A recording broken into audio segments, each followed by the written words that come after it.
we've done. Well, I'll enjoy that in the day. But... Welcome to Hove. In fact, our effects microphone is not dangling out the window, so just say a couple of things, Fletch. I'll just say hello very briefly before I go and do my update while Adrian actually sorts out the equipment. Derbyshire resuming on 141 for 2. There we go. You can tell he's putting the effects microphone out the window because we can hear him doing it. They're still 176 behind. Much rests on Wayne Madsen, who got a century in the first innings.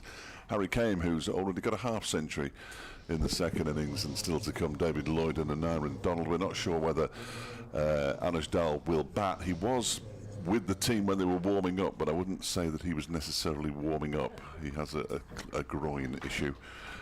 Then it's into the bowlers, effectively Zach Chappell, Jack Morley, Darren Dupavalon and Pat Brown.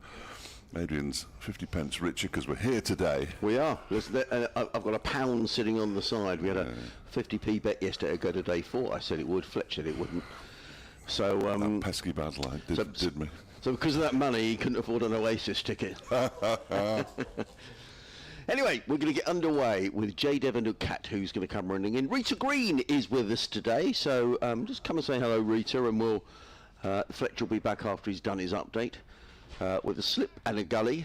In fact, look at this field. Look at this. This is an extraordinary field, which I'll describe in. But first of all, good morning to you, Rita. As in comes a Cat down the hill, bowls. And right in behind that is Madsen, who plays into the covers, and there is no run. Good morning, Adrian. Good morning, everybody. Yes, what a field!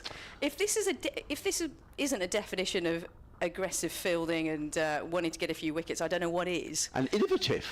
Yeah, true. You got that short cover. I've seen that a lot in the county championships. Yeah. This season, short cover. Well, I would say there's a slip and a gully. There's a point. Then I would say there is almost 3 men in each other's pockets around extra cover, presumably for some sort of lofted drive into the offside. Just 2 men on the leg side. In comes a new cat bowls to Madsen, who plays to a short. James Coles lets it go through his legs.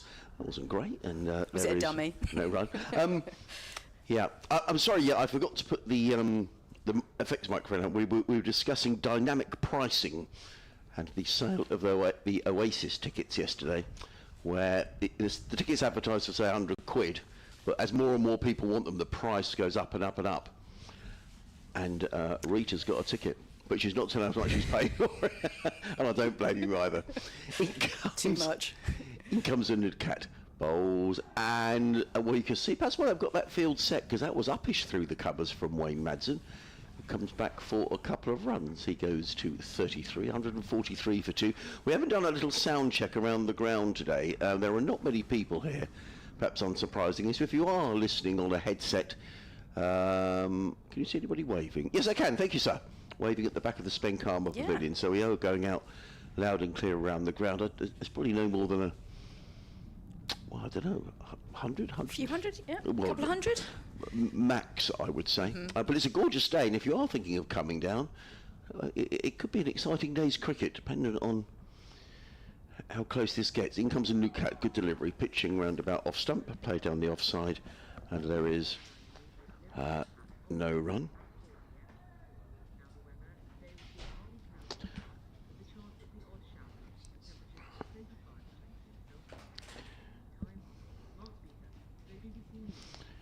A good Cat wanders back to his mark. We've got to give an update to the listeners on BBC Radio Surrey, Kent and Sussex in a moment.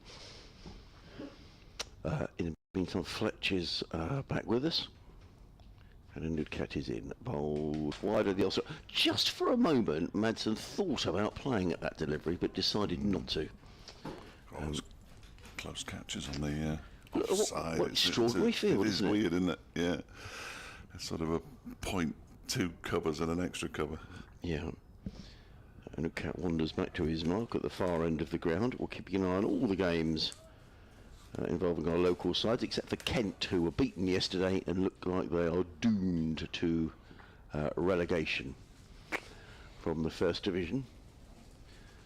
As a Cat runs away from us, runs towards us even, around the wicket, bowls, and Madsen again plays stylishly into the covers, and there is no run. End of the opening over of the day.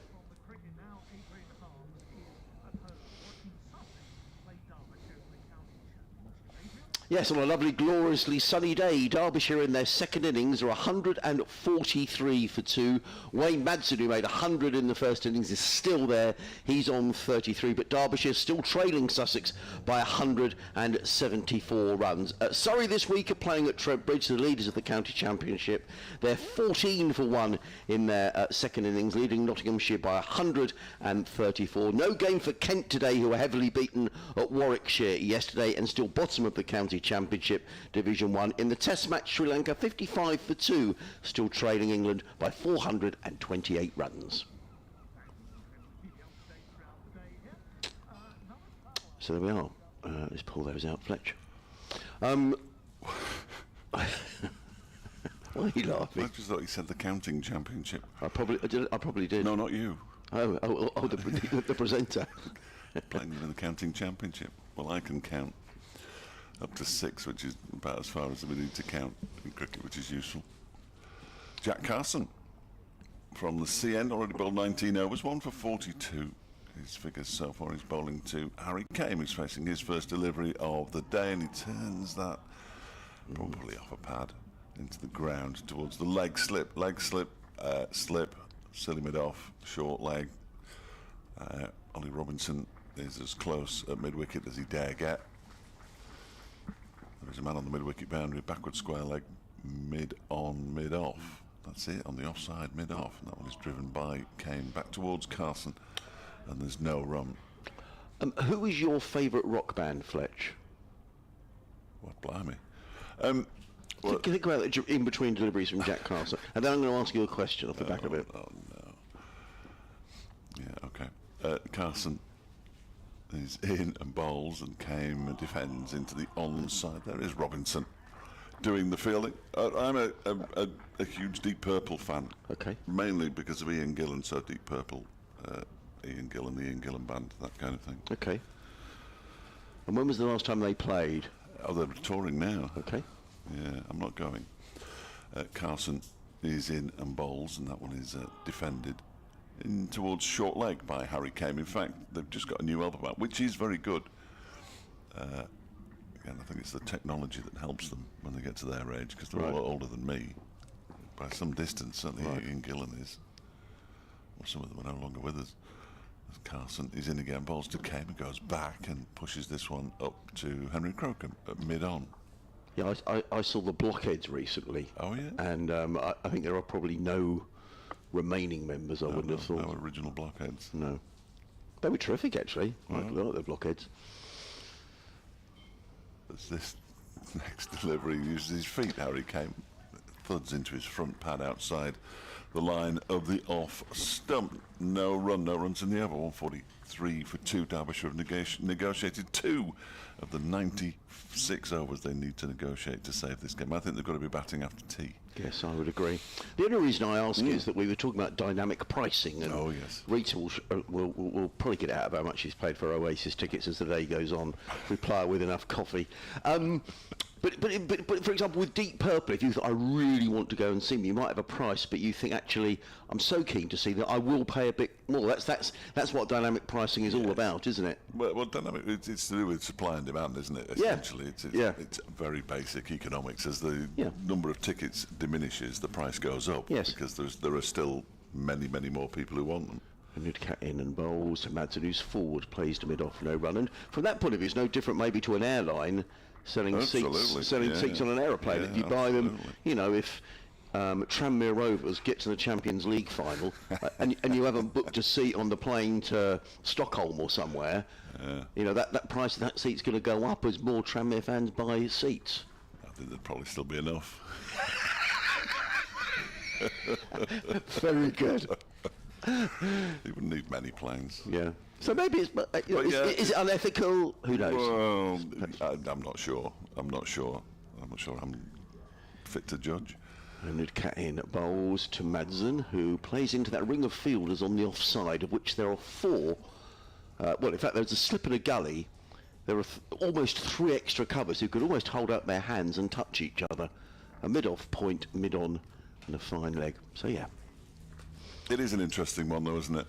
Can they, once you join a queue to buy something at a certain price, but of course if you go into a shop and incorrectly priced it, everybody thinks that they have to sell it at that price, but they can refuse to sell you an item. So it's a similar kind of thing, I suppose. And Nudcat is in and bowls, and Madsen again defends solidly to mid-off. There is no run. When you've had a £20 million divorce and lost your £8 million mansion, you probably need a couple of quid, don't you? I would have thought. Yes, and I'd imagine they're going to make all. Yeah, I mean, you know, I haven't got a ticket, but it's one of those. I was sort of. I'm not a massive Oasis fan, if I'm being honest, but it was one of those I was thinking, well, that sounds quite good. And is it going to be one of these things that next time all everyone is talking about, oh, I went and it was the best show ever, and you think, oh, perhaps I should have. You know, I did try. I saw someone on Twitter saying they were 174,000th in the queue, and I thought, I think I might be struggling here. In comes Nudcat bowls. Madsen plays into the offside. I was behind Rita in the queue, clearly. Yes, yeah, for many things, Adrian. You were 10,000th. Wait, is that what it said? And I thought that was ridiculous. And what time did you log on? Yeah. Right, okay. No. Anyway. Yeah, I want to make it perfectly clear here and now. I didn't log on. I wasn't interested. Right. In, they're all right. A bit modern for me, but they're all right. This field is even more extraordinary. There's now one slip, and there are 4 players covered. If you could throw a blanket over the 4 players that are fielding around about extra cover. Or was it thinking Madsen's going to drive the ball through there in the air, and he'll be aware they're there because they're right in his eye line pretty much. And Nudcat bowls wide of the off stump, and there is no run. I was listening to you interviewing Paul Farbrace last night, and the word patience cropped up.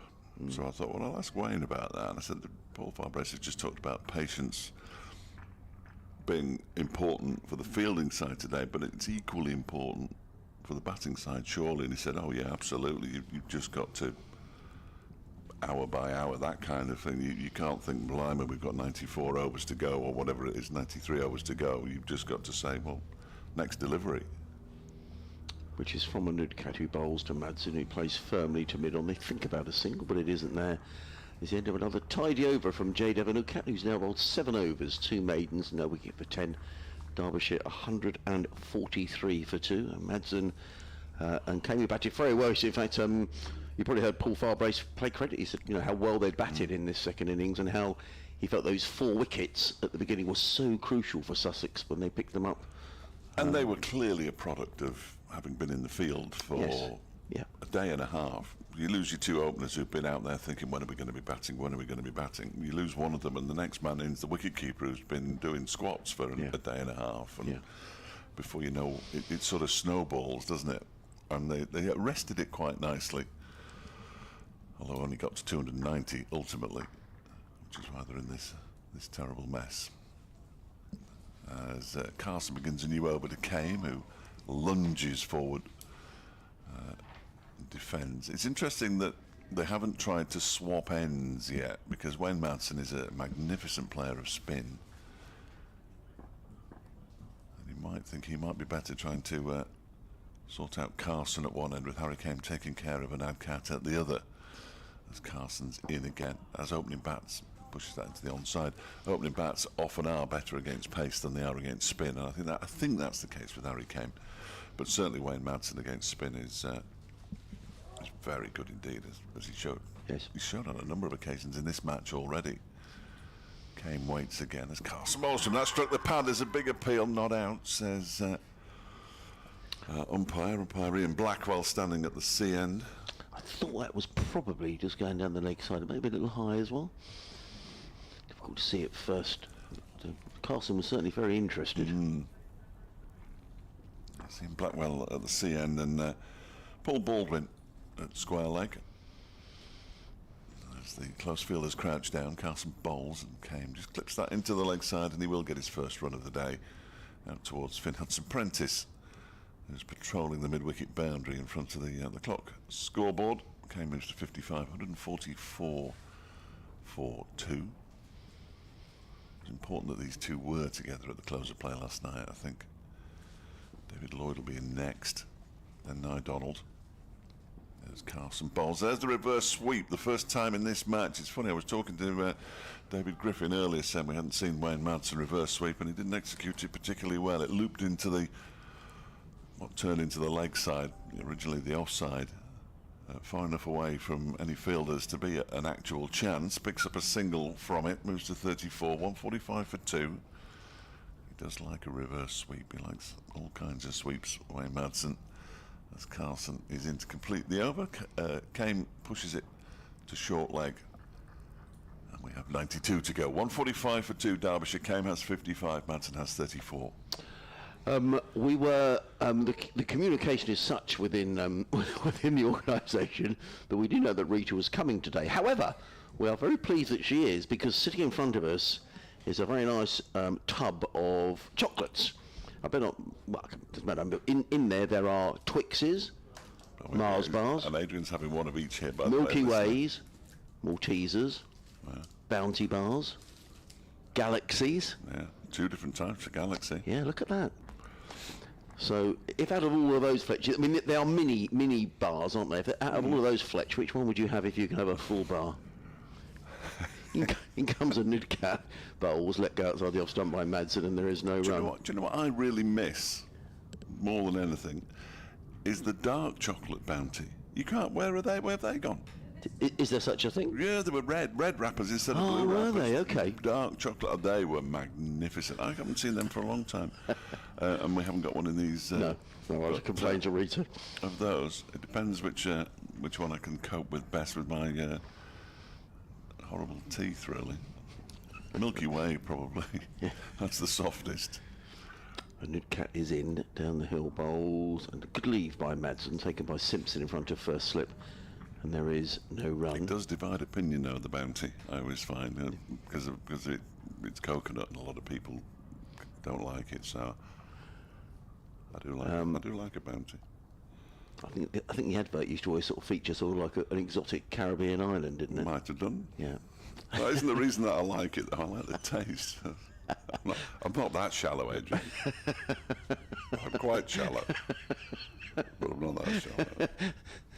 Anyway, we've got this big tub of sweets, so thank you to Rita as in comes a Nudcat. A lovely sunny day, bowls. Oh, Madsen, good job he played that. I thought for a moment it had breached his defences, and had it hit the pad, there would have been a...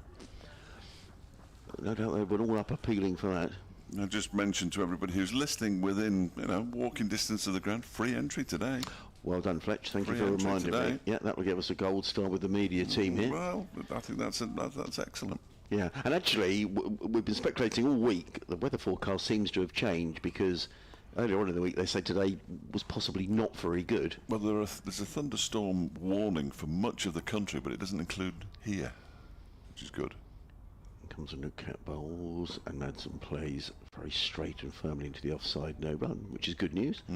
One of the stewards, when I came in, he was looking forward to head to Wednesday, when Sussex got this T20 match here, and he was saying, I think we'll get away with, there's a big storm coming on Thursday. Oh, is there? Or is there? Oh, I okay. don't know. Another named storm, Storm Fletch, Yeah. making its way across the Atlantic. I just hope there's one dry day up north this week so I can do all my washing. There you go. That's the most important thing Get for it me on. this week. Get it on the line, Fletch. Yeah.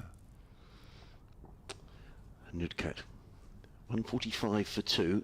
Nudcat in bowls to Madsen, who just bends at the knees and watches that pass by into the gloves of John Simpson. There is no run. Worth mentioning that a new ball would be available to Sussex in another 18 overs time. So I don't think we'll, perhaps an opening blast from a Nudcat and maybe a couple of overs from Robinson, but I suspect they may well be held back until later in the morning session. Then you've got Crocombe and Hudson Prentice as well, though, haven't you? I mean, there are plenty of options available to John Simpson. Pretty much everyone in the side could bowl, actually. Tom Alsop even bowled a couple of overs at Lords in a dreadfully dull game against Middlesex earlier this season. Bowls in the fielding pads, that'd be excellent. He's now gone to sort of like a wideish second slip. Still those 3 men that you could throw a blanket over in the covers. Nudcat is in bowls, and Madsen works this one through. They've got 4 men in there, saving 1, and he still manages to pinch a single, does Wayne Madsen. He goes to 35, the total to 146 for 2. The end of another accurate Nudcat over. He's bowled 8 overs, 2 maidens, No wicket for 11. And if you've tuned in this morning, a very good morning. Adrian Harms, Dave Fletcher, Rita Green, your commentary team on BBC Radio Derby, BBC Radio Sussex. You may be watching via the Sussex live stream. It is officially Jack's last day today. Yeah, well, it's been going on a while. It has. It's the longest leaving party in history, I think. but he is actually leaving today, is Jack. So we can officially say, well done, Jack, for all your hard work, and good luck in the future. Yeah, good luck with moving all those clothes. He was telling me about it yesterday. Only half his wardrobe is at his new place. Here's Jack Carson bowling to Wayne Madsen. It goes back and turns that one nicely into the leg side towards the Nadcat, and they go through for a single. 56 to Madsen now, 55 to Kane, 147 for 2. Partnership continues to build. 66 it's worth now. Harry Kane back on strike to the off spinner, who delivers. Well, it does turn. It's a little bit too full to trouble Kane though. He turns it into the leg side, and there's no run. Bowling in the white framed sunglasses, Jack Carson. These kids, bowls to Harry Kane, who punches the ball up towards Henry Crocombe, and they scamper through for a quick single. Runs as important as a batting time, of course. Yeah, absolutely. Derbyshire still trailed by 169 now, probably. That kind of area, anyway. If they can nose in front, that would be quite useful as Madsen goes back and defends the next delivery from Carson out into the offside, where Daniel Hughes is at silly mid-off. Does the fill-in. There's a short leg, there's a leg slip, there's a slip, there's a short mid-wicket.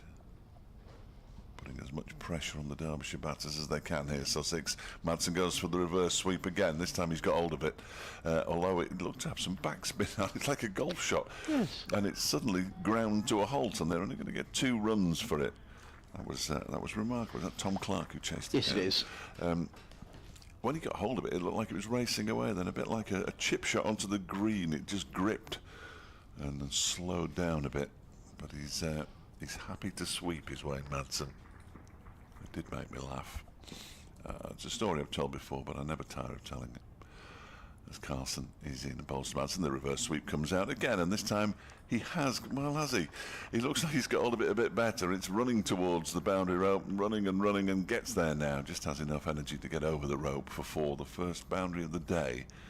And Madsen moves to 42. The 150 came up with the couple of runs they got from the previous delivery. 8 runs off the over, 154 for 2, 56 to Kane, 42 to Madsen. I was listening, for what reason, I've no idea, to one of the very first 100 commentaries Wayne Madsen was playing for the team at Old Trafford, and he reverse swept. Well, you've never heard commentators get so excited about a shot that I'd seen a million times. That's probably the first time it had ever been played, Fletch. Nearly pulled over and rang the BBC to complain. Yeah. Yep. Then I realised who pays me. It's probably not a good No, idea. so our silence probably says everything. The Nudcat is going to come in from the Cromwell Road end on a lovely sunny morning here on the south coast. In and bowls to Kane, who lets that go outside the off-stump, no run. We should also say that if you are listening and you'd like to listen via your smart speaker, you can now do that. You just have to simply say, if you have a smart speaker, play BBC Sounds Sussex v Derbyshire, not versus, v Derbyshire, day 4, and magically we will appear on your smart speaker. But it's not all smart speakers, so I don't know which ones work and which one don't, but in general terms you can now listen via your smart speaker. In comes Nadcat over the wicket, bowls, and Kane is forward. Another good delivery by Nadcat, and again well played by Harry Kane, because had he missed that, it had thumped into the pad, he'd have been absolutely plumb LBW. In the game up at Leeds, it's almost certainly heading for a draw. Middlesex 458 for 6, so they trail Yorkshire by 143. The significance of that is they've avoided the follow-on, and it looks as if both sides will take a dozen or so points out of the game, which just gives Sussex an opportunity if they could win this game to, steal a march, another 12 points there to go ahead with 3 games to go. And cut in, bowls, game is forward, misfielded by Haynes at backward point, and there is no run. If both games ended in draws, it's still all very much to play for. Sussex with a week off, and then, we've all got a week off next week. Glamorgan here, Gloucestershire away, and Middlesex here, last game of the season. Sussex will hope to have had it wrapped up in some way, but someone's waving towards us. Why are they waving? Ollie Robinson and Tom Haynes are waving towards us. I think they might be waving towards the photographer. I'm not sure. Maybe they are waving to us. I don't know. They can't see us because we're behind the tinted glass. Just the one slip in place. Tom Clark now going into the gully. There's a very close point. There's a close cover. There's a close extra cover stroke mid-off. Then a more orthodox mid-off. And an orthodox point. It's a very odd field. As in comes the Nadcat, bowls. Forward comes Kane. Plays defensively to mid-on. And there is no run. Well, these two have pretty much safely negotiated the first half hour. Now who's applauding? It's Tom Alsop who's applauding now. They're all looking behind. I don't know if someone has arrived at the ground. Oh, yeah, we'll do it again. Tom Haynes is applauding. Keeping themselves amused, aren't I don't know. Unless someone has sort of... above us here, there is some seating. There must be somebody sitting up there. I reckon someone has arrived in the seats above us who's getting a round of applause. You're right. Might pop up of... Ollie Robinson is now signalling to someone. But it's obviously... it's made them all smile. So, well... In comes... Cat. Bowls... Came! Oh, he very nearly plays on. Well... He was forward and the ball bounced in the air, and Harry Kane was sort of walking alongside the ball, hoping it wouldn't hit his stumps. In the end, it dribbled past them, and there is no run. That's a horrible way to get out, isn't it? If it just dribbles onto your stumps and just one bail just drops off. But he survives, and he's really doing a good job for his county. 56 and 185 balls. Wonderful feat of concentration. He's got a long way to go, but he's battling away for his county. And he's facing again as a Nudcat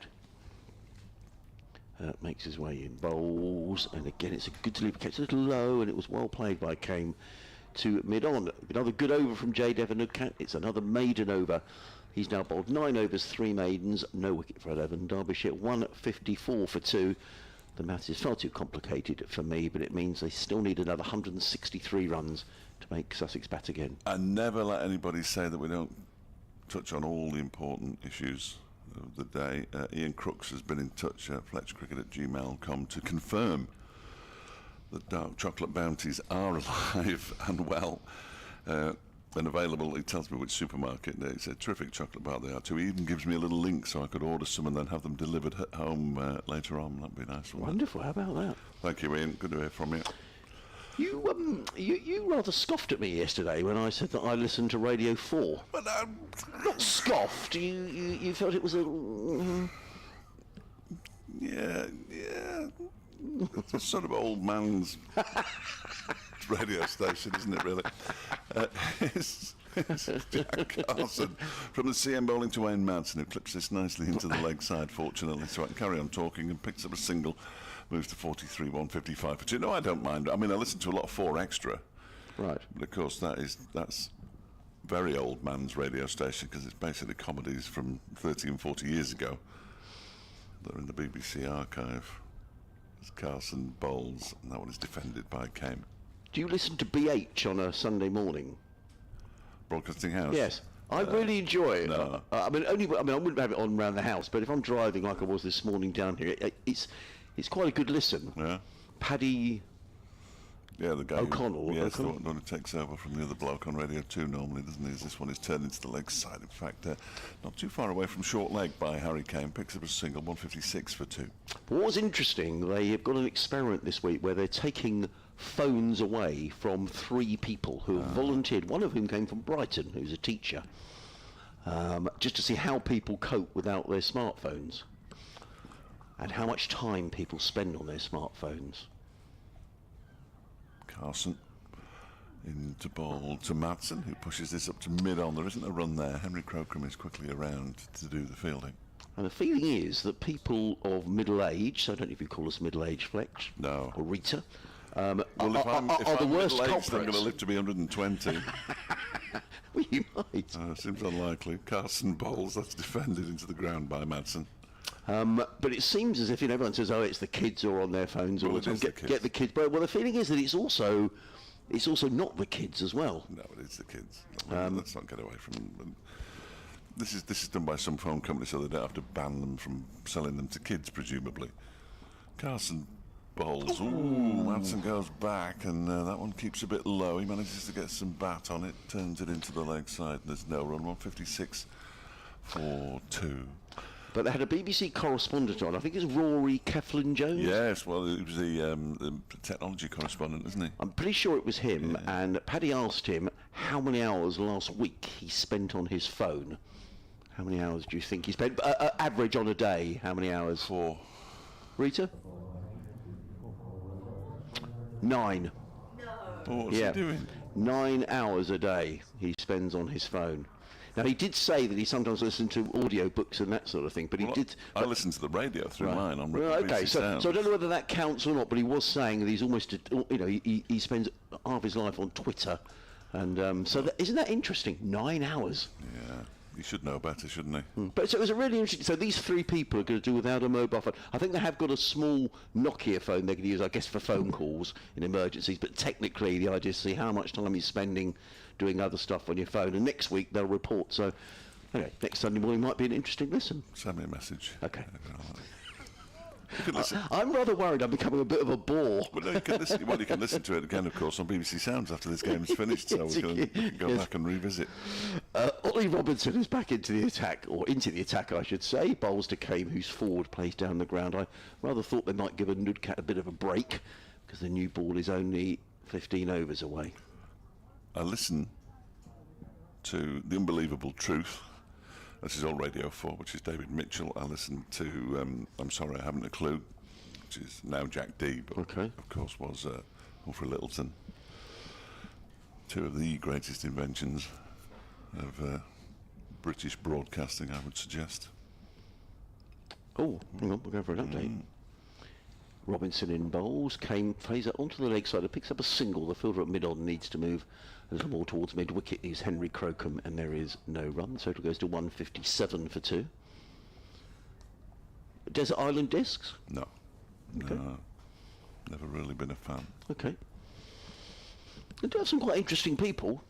Well, I guess they wouldn't be on there if they weren't interesting. But and there's a podcast as well. There's a program called The Reunion, which is good, where they get people together about an event that happened. Oh, okay. So in comes Robinson over the wicket, bowls, and Madsen defends into the offside. There is no run. The BBC does like a podcast, though, doesn't it? It does, yeah. I mean, there's too many podcasts, really, aren't there? I think there now. probably are. You know, but the Reunion is good, and so they, for example, they. I think it might be Kirsty Walk who hosts it, and they got 3.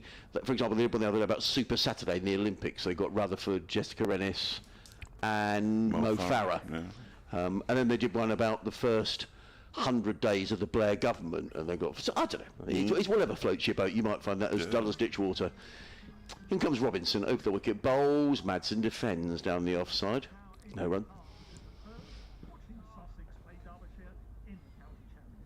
Yes, some frustration here for Sussex this morning. Half an hour of play gone, and Derbyshire have yet to lose a wicket. They're 157 for 2, still trailing by 160 runs. But every over that goes by, Sussex will be getting a little more anxious as they try to win this game and really establish a clear lead at top of Division 2 of the County Championship. Surrey are the leaders of the County Championship. They are 50 for 1 in their second innings, leading Nottinghamshire by 170. No game for Kent because they were beaten yesterday at Edgbaston by Warwickshire. And in the Test match, Sri Lanka 61 for 3, still needing another 422 to beat England. As if.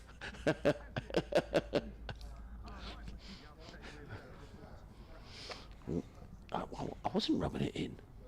No, I didn't think you did. No, I was just being factual. Yeah, that's what we're all about. Sometimes. Robinson is in over the wicket bowls, and Madsen plays firmly to that wide. He's going to need to get a move on here as Crocombe gets in the throw. I think probably Madsen had got home, but he played it to mid-on. It was wide of mid-on. Crocombe got around quickly, and you could just tell by Madsen always sort of had to go from third into fourth to make sure he got himself home. And he did in the end. A little bit of acceleration, but had that hit, might have been close. Madsen goes to 44. Just suggesting to Harry Kemp that he might want to say something next time, by the look of it. Just giving It's the like- old sign with his hand. It's like one or yes. Yeah, something. Robinson in over the wicket bowls. Kane drives it to mid-off. There is no run. End of Ollie Rosman's over. 12 overs, 3 maidens, 0 for 35, 160 for 2. End of Robinson and the end of me for half an hour. I'm going to indulge myself in that lovely box of chocolates That's bought the end by of that box of chocolates then. by Rita Green, who's going to come and join us. I think... In fact, I'm a bit disappointed because Rita used to work for a well-known chocolate company, and I was expecting some very upmarket chocolates. Not that these aren't, of course. Yeah, we're very grateful. We absolutely are. We absolutely are. Jack Carson's going to continue from the C end here at Hove. Derbyshire on 160 for 2, still trailing by 157 runs, but perhaps importantly, just 87 overs left in the day's play now. That's a lot of overs. Wayne Madsen's just taking his time here. Harry Moore came on and gave him a little bit of a towel down and potentially a drink, new gloves, that kind of thing, and now Carson's ready. Same field. Madsen uses his feet. No, that wasn't too far away from Carson's left hand as he smashes it down the ground for 4. It would have been some catch, by the way, if it had got anywhere near that. He didn't miss it by much. 164 for 2. Madsen moves to 48. Blimey. He hit that very hard indeed, Wayne Madsen. Very hard indeed. 4 more to the total. Madsen, as I say, on 48, on strike. That was the first ball of the over. 164 for 2. Carson's in again. Madsen goes back and defends. Rita, how are you? Hi, Fletch. I'm okay. How are you doing? Yeah, I'm all right. Yeah, I'm okay. Day 4. And Looks like a bonus day. I didn't think we'd be here. So I'm glad we're here. Definitely. I'm sure you are too. it's quite remarkable that we are. Cole reverse sweeps come out again. There's a big appeal for leg before wicket from some people, but not necessarily from Carson. He does like the reverse. Wayne Madsen terrifies the living daylights out of me. I could never play it, of course. In fact, I don't think it existed when I played cricket, the reverse sweep. It was just, what are you doing? But as it is, it's a huge part of Wayne Madsen's armoury. He waits now. This time he just goes back and pushes this one out into the offside. And there's no run. A beautiful day on the south coast. Too warm, if anything, of course, but that's just because I'm northern. Where does it become too warm? Is it over 21? Yeah. That's probably too warm, I would say. Yeah, Carson bowls around the wicket to Wayne Madsen, clips it into the leg side towards Jaden and Adcat. And they go through for a single. Madsen moves to 49. 165 for 2. Yeah, even my lad who's 24, probably, would say it was too hot today, I think. Youngsters tend to cope with the heat better than us old people. Carson is in, and that one is defended by Harry Kane. Into the offside, and there's no run. End of the over. 86 to go. 165 for 2. 24 degrees, I believe. Is it? Fletch, Yes, yeah. That's too hot. And I got it completely wrong. I got up rather early this morning. Not as early as Nikki, it sounds, from the last few days, but I got it all wrong. I thought it'd be reasonably chilly today. Even brought a jacket, would you believe? Oh, I know. They were moaning yesterday about how cold it was. I was there in my shorts and T-shirt and the sweat was pouring off me. Just not used to it. Just not used to it.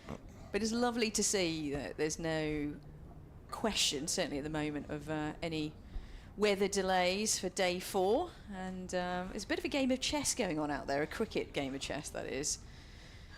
And we start the new over. Bright and sunny, as Fletch says. Slight breeze, but nothing too much to talk about. Here comes Ollie Robinson down the slope in bowls. And this one's defended and pushed to one of the many cover positions, and there's no run. Yeah, it's a remarkable field, isn't it? Yeah. I've seen this a lot in the county championships this season, though. That this sort of double cover position, yes, in a catching sense. You know, you get it slightly wrong. You get the timing, a millisecond too early on the stroke, and they come into play. Yeah. Great to have them there, but certainly not defensive in any way. Yes, we quite often see the mid-wicket cordon as well these days. Yes, that's right. Ollie Robinson in again, and this one's clipped nicely into the onside, where there is a man in the deep. Must be lonely out there. Just one man in the deep to chuck it in, and they go through for 2, and a nice ripple of applause. Wayne Madson's 50. Indeed. Century in the first innings, 50 in this one. 6 fours, 108 minutes, 95 balls. So Wayne Madsen doing his bit to try to help Derbyshire. Spoke to him at the close of play last night.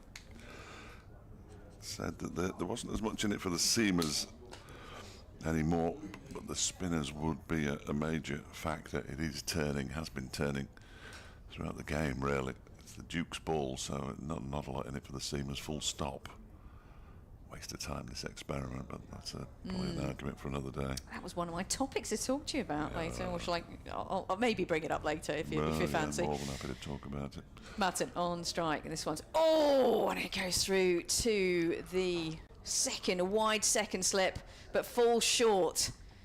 It was definitely a thick edge, nice soft hands there from Madsen, who rubs his bat with his hand, almost indicating that, look, yeah, there was a bit of an edge there, that's for sure, but fell short. And he certainly survives, and Tom Clark thought he was in business there. Not far off from being in business, was he? Just bounced a yard or so in front of Clark. Fortunately. Here comes Robinson again, and this one's left alone, my man. And that was wide and certainly there to be left. And through to the keeper. Yeah, so anything down leg is going to be bread and butter runs. Yeah. There's no doubt about it. Got such an offside field. What have we got here? A first slip, I'd call it a wide second slip. Maybe let's call it a third slip for now. Gully, a very deep point fielder, sort of halfway between the wicket and the boundary rope, and these two cover fielders, and Robinson, who's a class act for sure. Here he comes in. Madsen defends this one, and there's no run. But a lot of hopes do fall on Madsen's shoulders after that brilliant innings in the first innings. Do you think it'll be the case again here? Well, I think he almost has to double up, doesn't he? Really, players. I was talking to David Griffin earlier. I said, well, it must be quite rare. He said, yeah, Lewis Rees did it last year. Wayne's done it before. Brooke Guest's done it, so it's not that rare. I thought we were going to see something very exciting. It will be exciting if he does it, of course. Round the wicket, Robinson in, and this one's left alone. Well left alone by Madsen, and there's no run. Not much swing to talk about this morning. We've got this beautiful angle right behind the wicket as it's played. But end of the over, 167 for 2. Derbyshire came on 58 and Madsen on 51. 100 and I'm trying to work it out, and I'm doing maths on the radio. 419 minutes. That's a long time, isn't it? By the time Wayne Madsen got to 51 off 98 balls, that's how long he'd been batting in this match. Good maths. 400 and well, it might not be right. 419. You say it convincingly enough, surely. It's factual. Unless somebody else looks it up, we'll get away with it. Jack Carson is going to continue. From the sea end here at home, I'm going to have to cough. There we go. That might do the trick. It's the heat. Carson has bowled non-stop, not non-stop. You know what I mean? Since the start of play from the sea end. And he's in to bowl to Harry Kame, who defends into the onside. And there is no run. Sussex listeners will be interested with what's going on, more than interested probably with what's going on at Headingley today. That game looks destined for a draw, you would have said, as Carson is in and it's off a pad, I think. Did he catch it on the full? It slipped probably. Can't see because I can't see through silly mid-off Daniel Hughes. But that game will end in a draw because Middlesex are now 483 for 6. They trail by just 118. And that game still hasn't had 2 completed innings. In fact, only 12 wickets have fallen for the thick end of 1,100 runs scored in that game. As this next delivery turns and bounces on Harry Kane. And he does well not to get any bat on that as it bounces off his body and into the offside. That's no kind of entertainment at all, really. But then it is Yorkshire. So, sort of understandable. The other game in this division, Leicestershire 171 for 3, trailing Glamorgan by 128 at Spire Gardens. A bit more entertaining down in South Wales. Halfway through his over here, Carson bowls and Kane uses his feet before turning the ball to Robinson at mid-wicket. And there is no run.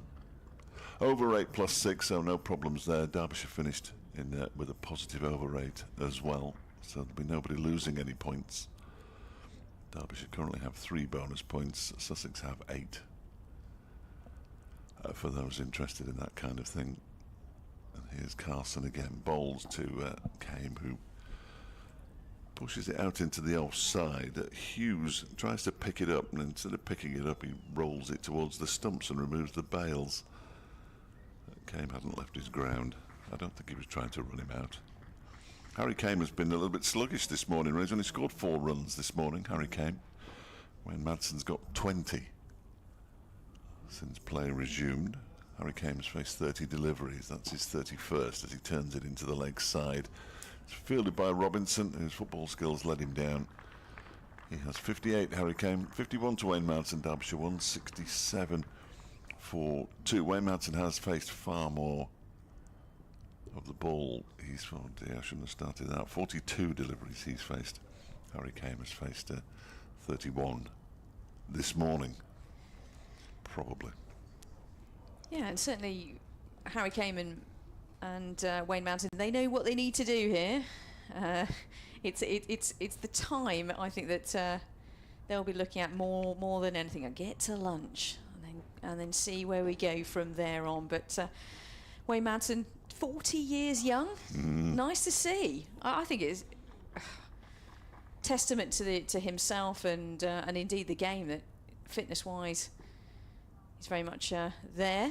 And here is Ollie Robinson, and this is driven but straight to mid on, and there's no run. But 40 years old, in a game where you've got some real youngsters in there. We've got 23-year-olds, 20-year-olds as well. Looking down my little list of ages. And this is why we love the game of cricket, isn't it? You can play till even my ripe old age as well. 12, steady. 12th man Harry Moore is 17. Oh, there you go. Yeah. So music tastes are pretty different. I would think so, yes, I would think so. Talking of Oasis and whatnot earlier on, here comes Ollie Robinson again, and this one's left alone far wider. And no temptation there by Madsen. He's got an interesting background, hasn't he, Wayne Madsen? Born in Durban. Got this South African Italian blend of yes, an interests. Italian international. Indeed. South African hockey international in his younger days. England qualified. He's been here forever. I think most South Africans are England qualified, aren't they? It's almost a prerequisite to get into the England side. And therefore, Italian international as well. Here comes Robinson again. It's all thick edge, straight to point. Got some oohs and ahs from the fielders, but actually nicely played by Madsen. Very experienced. And by the way, that noise a little earlier on was from neither myself, Rita, or call it myself, Rita, goodness, or Fletch, but a seagull. I like this part of the world. You do get some wildlife in there. Oh no, are you not a big fan of the seagulls? Well, there's no such thing as a seagull. Oh right. What are they called? They are gulls. Oh, they're just gulls? Yes. Oh, yeah. sorry. No, you're all right. Sorry to You're all all the right. seagull community out there. I'll call you by your proper name. What, because they're not always at the sea? Well, no, because there's black-headed gulls, there's herring gulls, there's all sorts of different Oh. gulls, but they're not. Seagull is a sort of lazy. Well, no, I shouldn't say Go on, that. call me lazy. You stop yourself. Next delivery's driven. We've only just met. No. It's a short cover who's still lying on the ground there, and I'm there's full of no myself already. I did grow up near the sea. Just sort of lazy What's called- shorthand for what the birds are, but yeah, Right, fair enough. they're all gulls. I will definitely note that down in my notebook of calling them gulls, because I don't want to get the breed wrong. But some of them are far more louder than others. I'm not an expert, are. as you can probably tell. And we've had this in this match already, but there are. I'll come back to it in a minute. Attacking field for Madsen on strike. And this one is pushed into the offside to one of the many fielders out there. You've got 1, 2, 3, 4, 5, 6, 7, 8. Yes, I can count on the offside. So we've got this hugely offside field. And attacking they are, Sussex. Of course, they need 8 more wickets to be done and dusted to get all the points. And indeed, that's exactly what we need to see from a Sussex perspective. Derbyshire are really putting in a fight here, trying to last the day in glorious conditions. The weather are not going to save them. Ollie Robertson in again down the slope. Oh, and this cut into the offside really nicely by Madsen through the eye of a needle and to the boundary rope, to that sort of vacant third slip position, and 4 runs, which mean pretty much nothing in the context of the game. But really nicely played with soft hands. Some may have seen that as a thick edge. I thought that was nicely played by Madsen, who's certainly piling on the runs this morning in comparison to Harry Kane. But both the overnight batters for Derbyshire are still there. End of the over, 171 for 2 is the scoreline. In the context of the game, Fletch, just to round off, I'm desperately hoping that my computer's going to tell me exactly what the deficit is. Yes, yeah, I couldn't tell you without mine. 146. It's the elongation of the words. Yeah, there we go. Trial by 146. That's my major problem when I go next door to do the updates, and you think, oh, I've got to write this down, and then they score a run, and you forget to. Oh, nobody'll care. Well, I was hoping the scoreboard might help me out there, But there isn't anything. No, not on this scoreboard. There isn't no. one on the scoreboard, which is a bit disappointing. But hey ho. Jack Carson, who nipped off the field momentarily, is back to bowl his next over from the CN, bowling to Harry Kane, who advances towards him and then plays a defensive shot. It's his 7th over of the morning, Jack Carson. 6 overs for 17 so far, yet to pick up a wicket today. 171 for 2.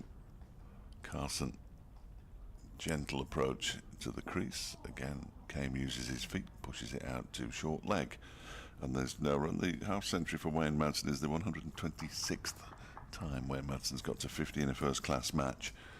His century in the first innings was his 38th and 37th for Derbyshire. Carson in again, bowls to Kame, who punches the ball to Ollie Robinson at mid-wicket. Harry Kane can't get too bogged down here. He has picked up 4 runs this morning. He's gone past 200 deliveries now. It's been a terrific effort from Harry Kane. But he won't want to completely grind to a halt, because that makes it even harder psychologically to stay out there, as he gets a loopy delivery that lands almost in the block hole from Carson. He managed to get his bat down on it and dig it out as Kane. Nice variation from Carson. They bowled really well in the first innings for his 5 for. Really well. Batted quite well as well for his 97. He's in again and bowls to Kame. He's bang on target, is Carson. Defended out to silly mid-off this time. Wayne Madsen just gives Harry Kame a moment by going down the pitch and doing a little bit of gardening. Kame steps away from his stance at the far end of the ground. Final ball of Carson's 26th over of the innings. Bowls to Kame. Oh, and Kame was almost stumped there. He was almost tempted to come too far out of his crease. missed the ball as he tried to push it out into the offside. Taken nicely by John Simpson and made over for Carson, his 7th, 171 for 2. That was close. Indeed, really interesting over, wasn't it? Of Harry Kane trying to be the positive batter there, coming down the wicket a little bit to the first 2 deliveries. Third delivery, a quicker delivery, and then a loopy one. And I like this little game of, intellectual cricket going on here. How are they going to get through Kane? I think Sussex will be sniffing a wicket with regards to Kane. Madsen looks very much in. But positive cricket all round. And if you're in the Sussex area, or the Hove area I should say, do come down. Free today, free entry. Free entry, yeah. There's not many things you get in life for free. Right, Robinson starts the next over in. This one's defended into the offside and there's no run. Yeah, do come along. I was doing my laps before, I was going to say kick-off then. You can tell it's the football season started play today. And hello to all of those that I chatted to. Managed to somehow sneak a free coffee in the players area. So thank you to the Sussex staff who offered me a coffee. So that was very nice of them, wasn't it? Oh, Fletcher's looking disgusted by this. What's that all about? I just want, when you look firmly lost. nailed your colours to the mast here. Hey, hang on, wait a second. Robinson in. Oh, and this was far more targeted at the stumps as he is bowling round the wicket. The right-handed bowler into the right-handed Madsen, and this one sort of came into him. He's got this beautiful action, Ollie Robinson. Very, very tall, so he comes down from a very high position. 6'4", I would say, 3 or 4 Yeah, he at will be, least. won't he? Yeah, he will be. Yeah, my 5'1" frame. It's got anything above sort of 5'10". That's tall to me. But Well, I hadn't realised you were standing up. yeah, I know, exactly. If not, I can't see. Robinson in. Third delivery of the over. Oh, this one's left alone, slightly closer to the stumps. Well played, Wayne Madsen, I know. I mean, we are generally... We're the same height here, aren't we? Exactly, same height. I'm sitting down. There have been commentary positions around the country that I've tried to sit down and, yeah, I might as well just do it blindfolded. Don't take it into consideration, do they? No, terrible. There are all sorts of shapes and sizes. They're very diminutive cricketers out there, like myself. Oh gosh, I called myself a cricketer there still. Who fine at my 5'1" frame. Robinson in. This one's left alone by Madsen, and it's going to have a lot of that today. Fielding position very aggressive, continues to be these short fielders in the two cover short fielders, basically in the eye line of the batter. I like this captaincy, really trying to get into the eye line of the batters, and that's what's needed from a Sussex perspective. They need their wickets. Derbyshire need to survive the day, but they'll be taking each over as it comes, that old cliche. So far, 4 balls off the over, all dot balls. This one's going to be, I reckon, an in-swinger. Or Robinson in. Oh, and this one's far wider. It was neither. It was nothing. It was wide, and actually Madsen will feel like he left out there, missed out rather, and hit the deep point fielder, and there's no run. 171 for 2. They trail by 146. And I noticed in my little laps this morning, there were no Sussex batters in the net warming up at all. Well, no. I don't think that's going to happen, By right? the time they get to bat, if they do get to bat, they'll have forgotten what they did this morning, won't they? Yeah, no, true. But I don't know, sometimes psychologically, you don't want to rule anything out. Robinson in. Nicely bowled. This one kept a little bit low. Through to the keeper, and there's no run. And guess what? Another maiden over. So you think that Derbyshire have got into the Sussex players' heads Yeah, already? already. Marvellous. I'm neutral today, as you know. By the way, I'm Rita Green, alongside David Fletcher. Accepting coffee from Sussex. Wouldn't you? A free coffee? Certainly not. No? Sure Tea? I'm not sure that's I'm not sure that's neutral. Jack Carson's going to continue. I make it that Wayne Madsen's been batting now in this match for more than 7 hours. Wow. If 428 minutes is indeed more than 7 hours, which I think it is.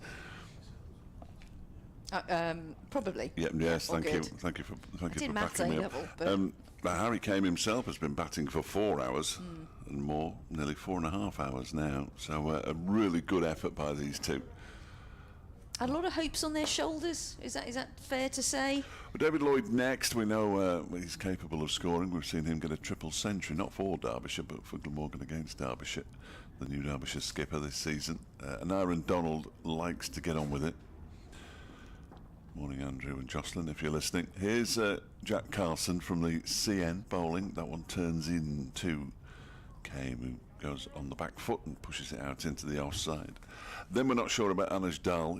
He was out with the team when they were warming up, but he didn't do an awful lot. He's hit on the head, hit on the hand, and then suffered a groin strain while he was batting in the first innings. So that didn't do him any good as Carson is in. That one is a quicker delivery, pushed in towards short leg by Kane. And the new all-rounder, Zach Chappell. And then the three bowlers, including Pat Brown. He'll come in at 11. He was always highly entertaining, but how long he's going to stay out there for, I'm not entirely sure. As Carson is in and bowls to Kane, who defends this one back towards the bowler. He tries to flick it up off his right foot, I think, there, but manages merely to kick it just straight to the man at mid-on. I'm not sure that's entirely what he meant to do, but the man at mid-on, who Adrian's going to have to tell me who it is, because he's wearing 24, and I don't have a 24 down on my sheet. As that one is turned into the onside by... Yeah.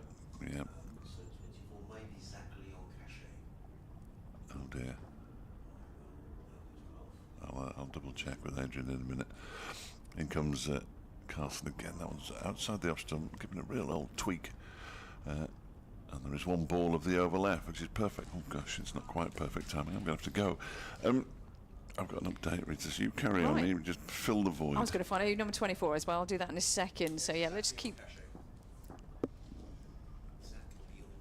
Zach Leon Cachet, of course. Here comes Carson. This faster delivery.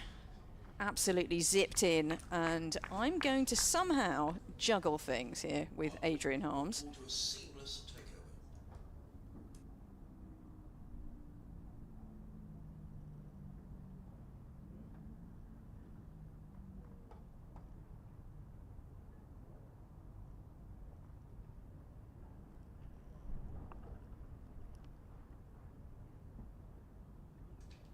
There we are. Our seamless changeover is complete. We're going to get a change of bowling at the Cromwell Road end.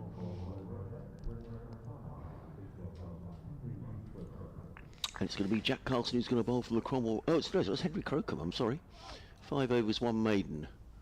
0 for 26, Henry. Sussex striving for this break. I mean, full credit here to Derbyshire. A mammoth effort of concentration from Harry Kane and from Wayne Madsen as well. And Paul Farbrace spoke last night about Fletcher was discussing it about the need for patience for Sussex. I mean, there's an hour gone. There's a lot of overs to go. There's still 80 overs to go in the day. I mean, Sussex just need to keep plodding away here. 7 more overs, and new ball would be available. Rita, that could be key as well. So. But you have to credit Derbyshire, who looked like it could be sliding to a 3-day defeat yesterday. Absolutely. So they've done well to take it this far. Yeah, they have. Henry Crocombe comes in down the hill from the Cromwell Road end, bowls to Madsen wide outside the stump, cut away, 4 runs. He just tends to bowl. We talked about Henry Crocombe yesterday. I mean, he's got good pace, Henry Crocombe, but that was a loosener, and it was easily dispatched by Wayne Madsen, just releasing the pressure a little bit. You want to keep the pressure on. It was just a loose delivery. He'll be aware of that.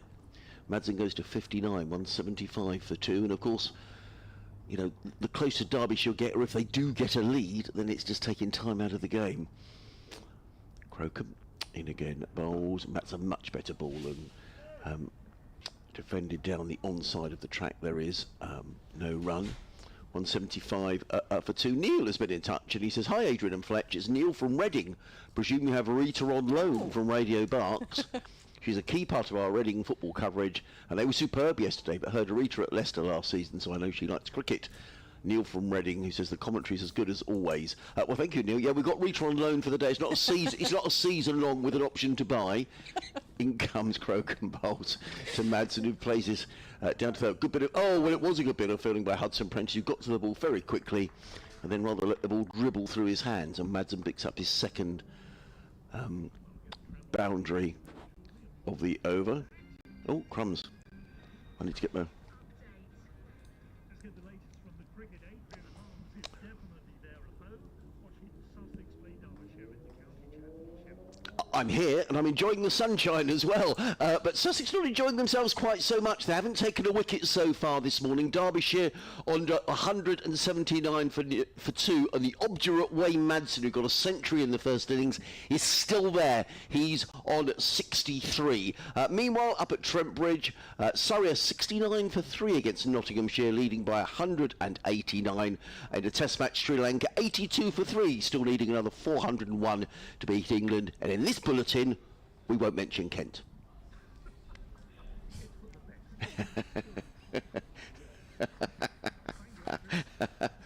Oh, and a bit of Super Tramp as well.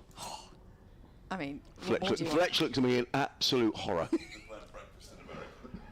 In comes Croker. Yes, well, that was the name of the album, wasn't it? Of a track, was it? I think certainly the album. You see, this is so much more simple. than just cricket, is it? Yeah. I mean, we talked about Oasis, which I could talk about all day, and my experience yesterday, but gosh, Supertramps as well, wow. Yeah, great. Perfect. Yeah, and the lead singer, as Crocombe is on his way from the Cromwell Road end, in over the wicket, bowls, and up on his toes is Harry Kane, and he works that one down to third. Now, profitable over as far as Derbyshire are concerned, with 10 coming off of it. Derbyshire 181 for 2. Madsen on 64, Kane on 59. So there are only 4 tracks on the album. The logical song was the This one. Breakfast in America, Goodbye Stranger, which is also pretty well known, I think, and Take the Long Way Home. Right, So okay. it's 4. And what was the album called? Was it called Breakfast in America? Yeah, and the lead singer, Fletch, is... I ought to know because I saw them a couple of years ago at the Albert Hall. My wife said, we're going to go and see whoever it is, this guy's name, who I'd never heard of. Rick Davis. No.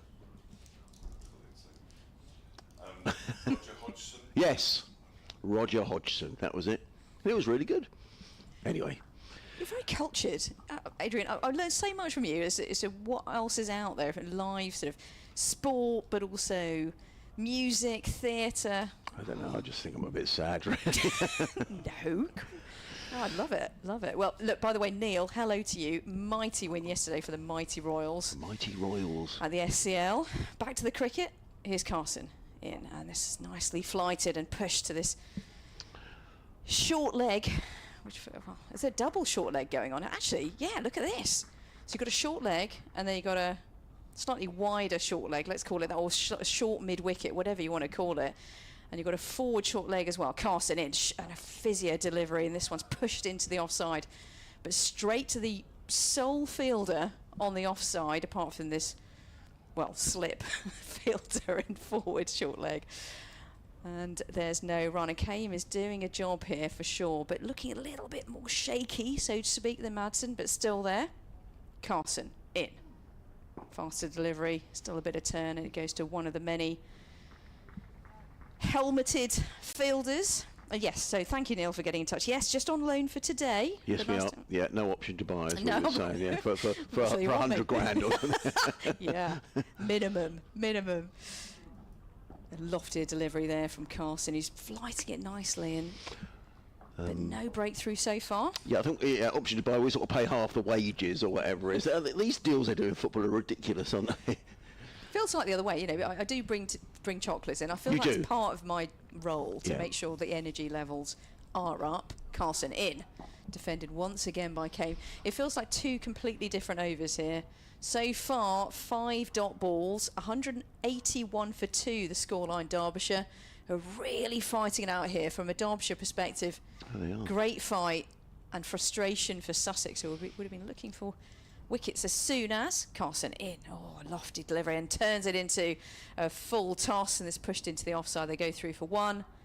Let's call it 2. And Kame is now up to 61 from 218 deliveries. Yeah. Wow. Terrific effort of concentration by Harry Kane. I was going to say hello to Chris Moody, I think he said his name was. I just wandered up to the seats upstairs, and Chris came up and was having a natter about various things, and people are interesting, aren't they? Suddenly transpired, and he said, oh, blah, blah, blah.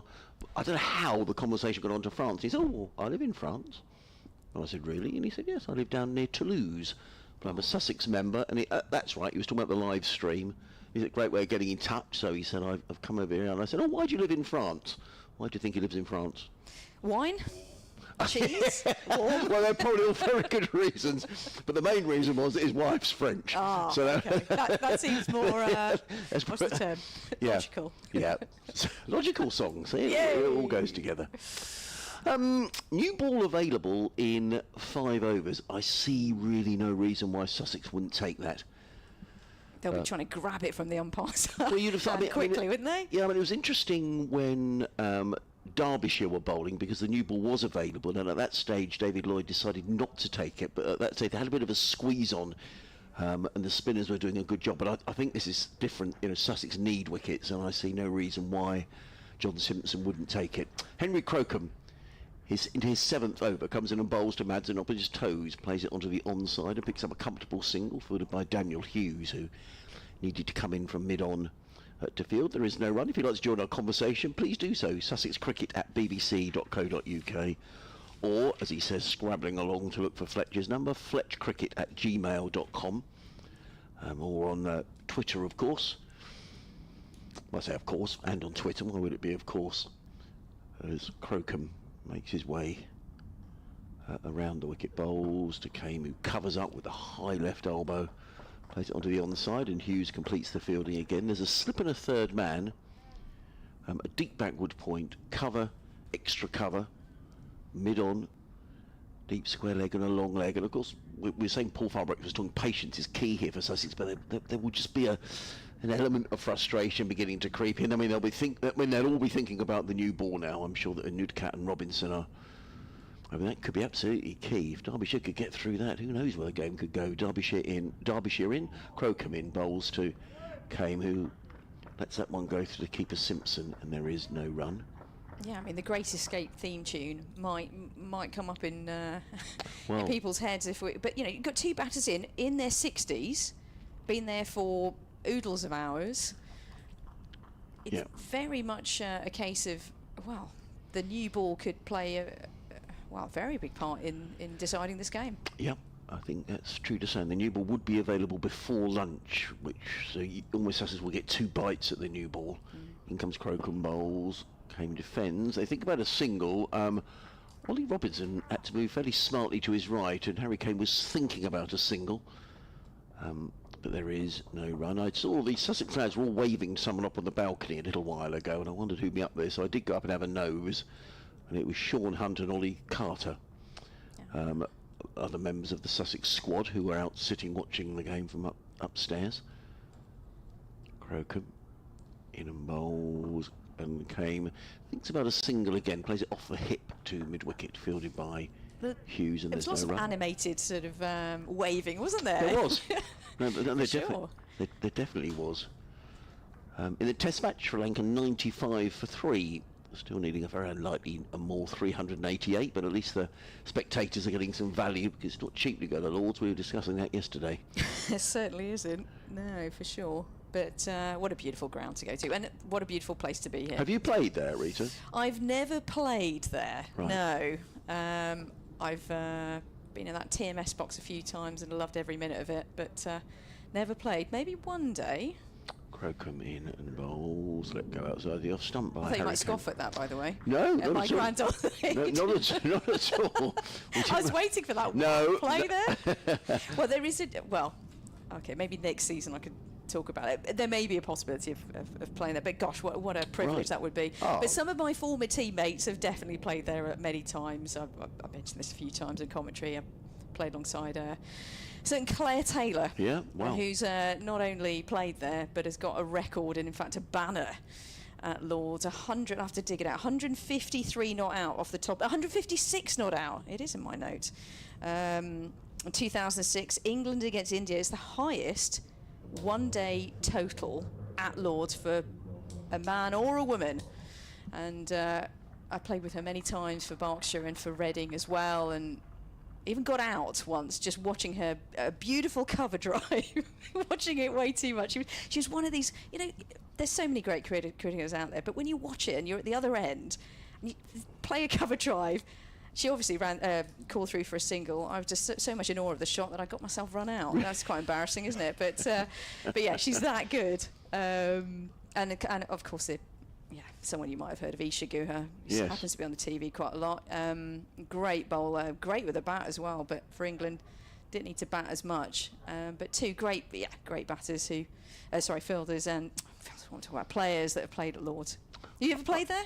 No. Could have done, no, though, in the club game, county game, you know. No, I was way below that level, Rita. James Coulson, whose commentary? Is it you? Oh, why not? I think it is. First ball of the over, and can continue with spin from the C end, but change a bowler. It's one of the one things that I do like. Well, I love the job, but I mean, one thing, the great things about having a BBC or ECB pass is that you can go out onto the middle. That's as close I'm ever going to get. Well, I was there. Last time I was there doing some commentary. Let me talk about the next ball. Coles in round the wicket, and this one's cut into the offside, but there's a sweeper in the deep who feels like a million miles away from anyone and picks up the ball, and they go through for a single. Just generally going back to the cricket, which is obviously why I'm hopefully here. I think Coles and certainly Crocombe have just taken the foot off the gas a little bit for Sussex, and I think there feels like a bit of a waiting game here for the new ball. But here comes the new ball that comes in and actually turns into full toss. Punched down the ground for 4. Good shot there, well played, well timed, and 4 more to the total. And Kame is now starting to pick up the runs, up to 65, and the total 189 for 2.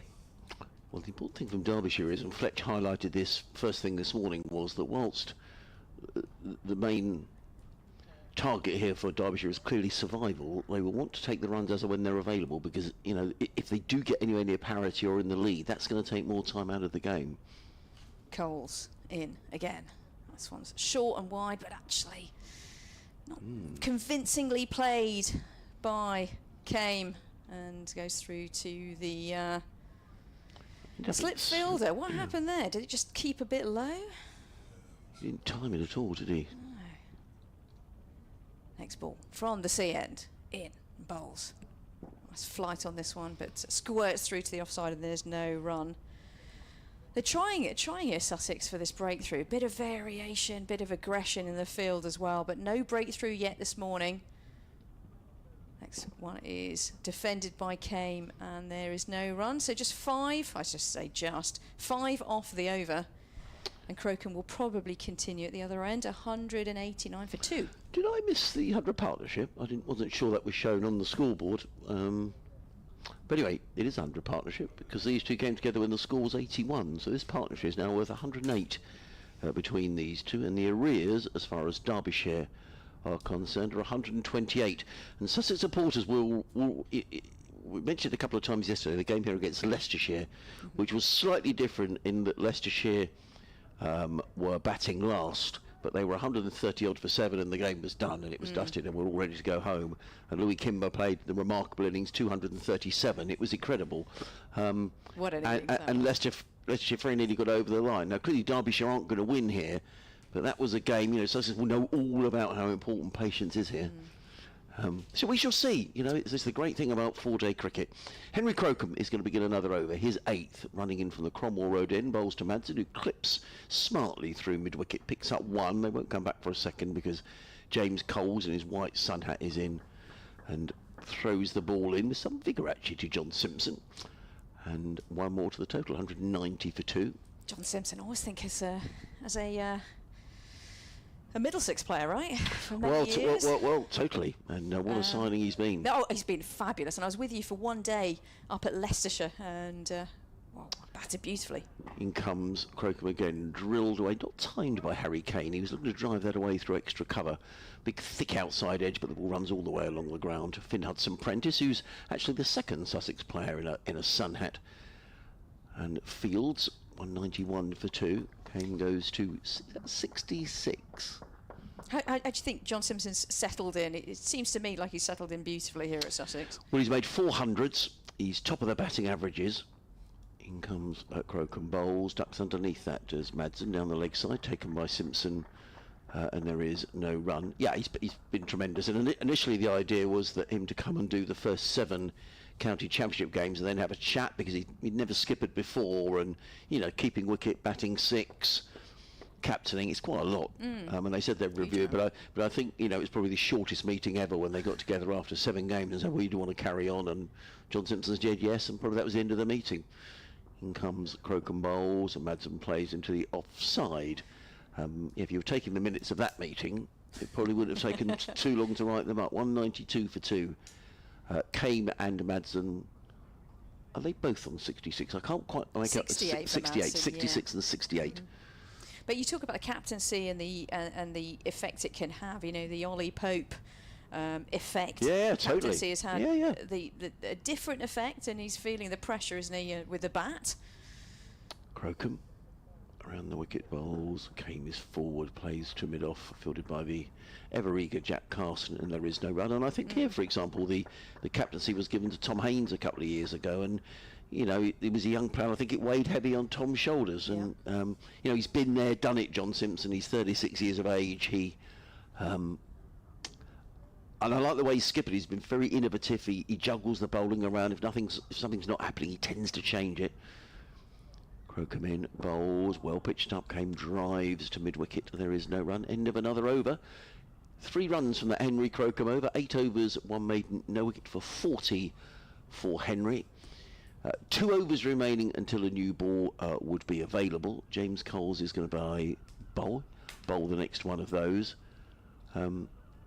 Just very quickly elsewhere in the Test match, 514, what I'm talking about, in the County Championship Division 2, that game is going to be a draw, I'm pretty certain, up at Leeds. 514 for 8 Middlesex, trailing by 87, and in the Test match, Sri Lanka 97 for 3. We were talking music earlier on, Rita, and you sort of slipped into the conversation. You'd gone to the Reading Festival last week, so were you camping? Yeah, no.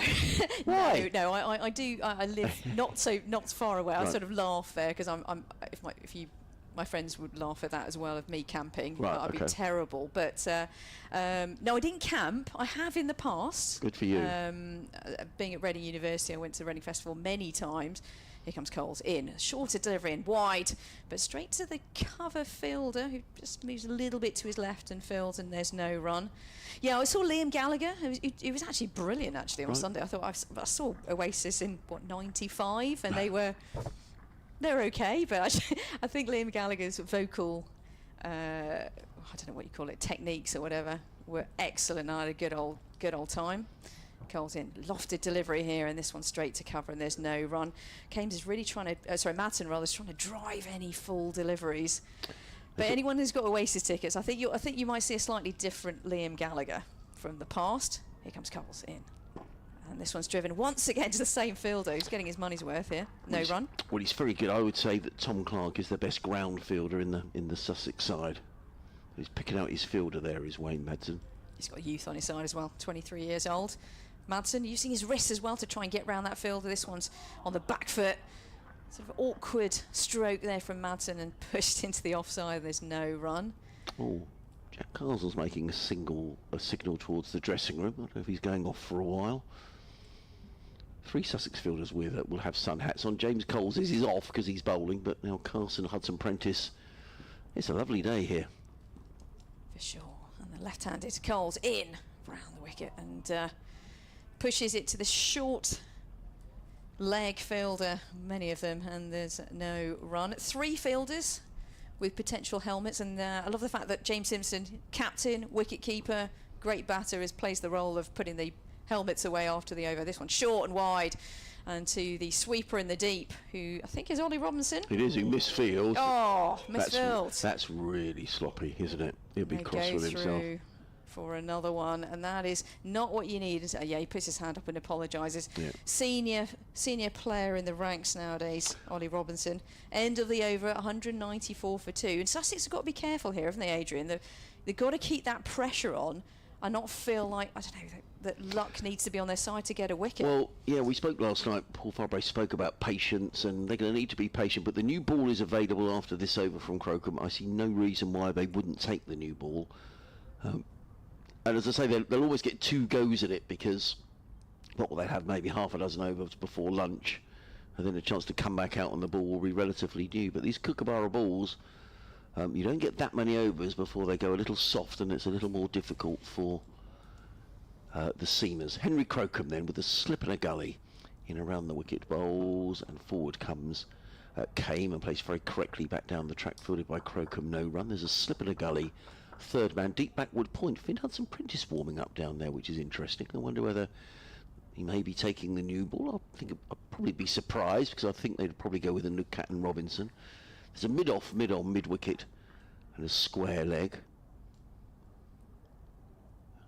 Crocombe again around the wicket, bowls and clipped to square leg, but obviously Ollie Robinson fields and this time doesn't allow it to go through his hands for 2, but they do pick up a single. Came goes to 67. Hudson Prentice is warming up quite, what's the word I'm looking for? Aggressively, actively.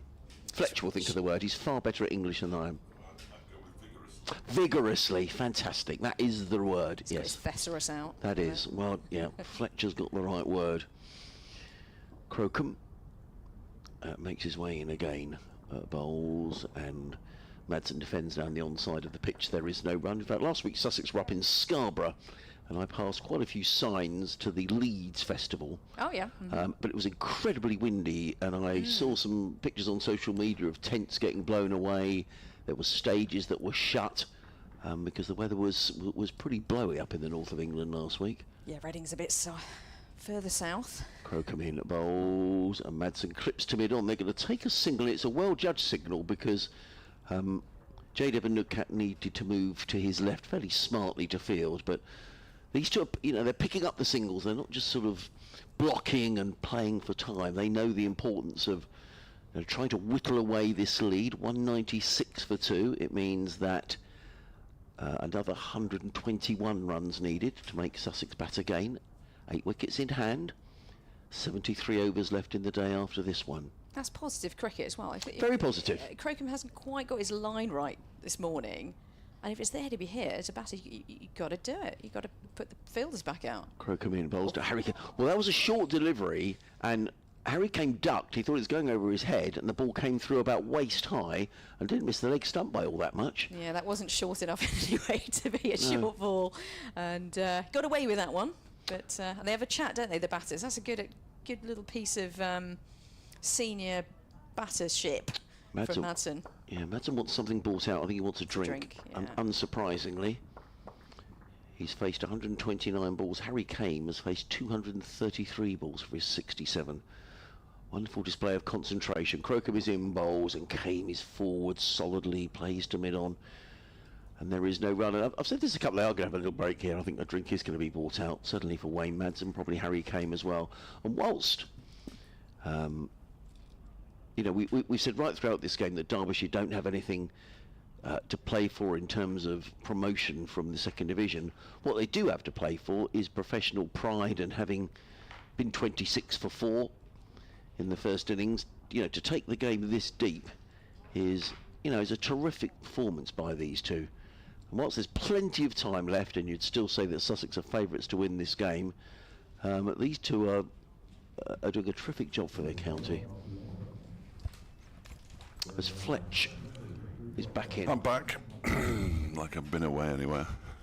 What does your T-shirt say this morning, Fletch? I've no idea. It says 4 extra large in the back of the collar. Does it? Which is the important bit. And whatever I wasn't going to say that. Whatever it says on the front is immaterial. It's some kind of bicycle repair shop in Motor Spirit Club. Yeah, it's a lot of old nonsense. Right. Just a made-up thing from the same supermarket that I was told I could buy my bounties from. New ball taken. Has it? Yes, and well done Sussex. They put that up on the big screen, and that's an example, I think, because so many grounds you go to, is it taken, isn't it taken? I've got no idea. So well done, Sussex. New ball taken. Whoever's responsible for the scoreboard today. It's probably Jack, to be honest. Yeah. Yeah, I reckon. Yeah.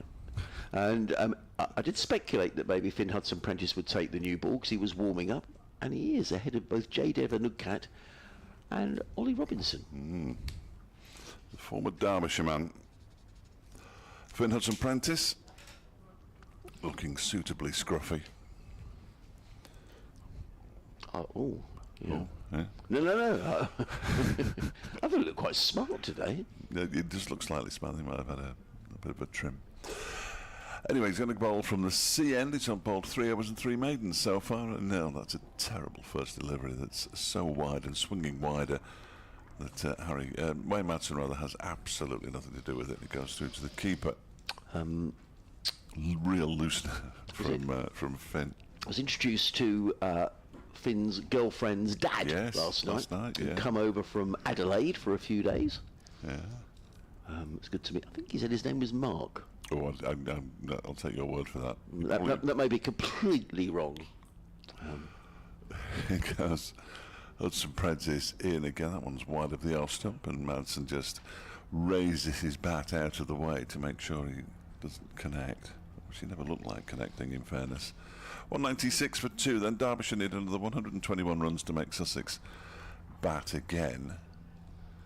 So they will have to be here at T. Derbyshire will have to be batting at T just to get to parity.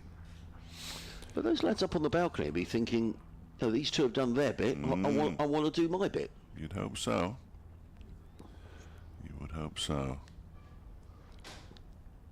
Prentice goes in. Madsen waits, and he doesn't have to play this one. He's getting closer, but he doesn't have to play this one either. Just occurs to me, Fletch, that in 4 days or 3 days and a session, we've only had 20 wickets in this match, you know.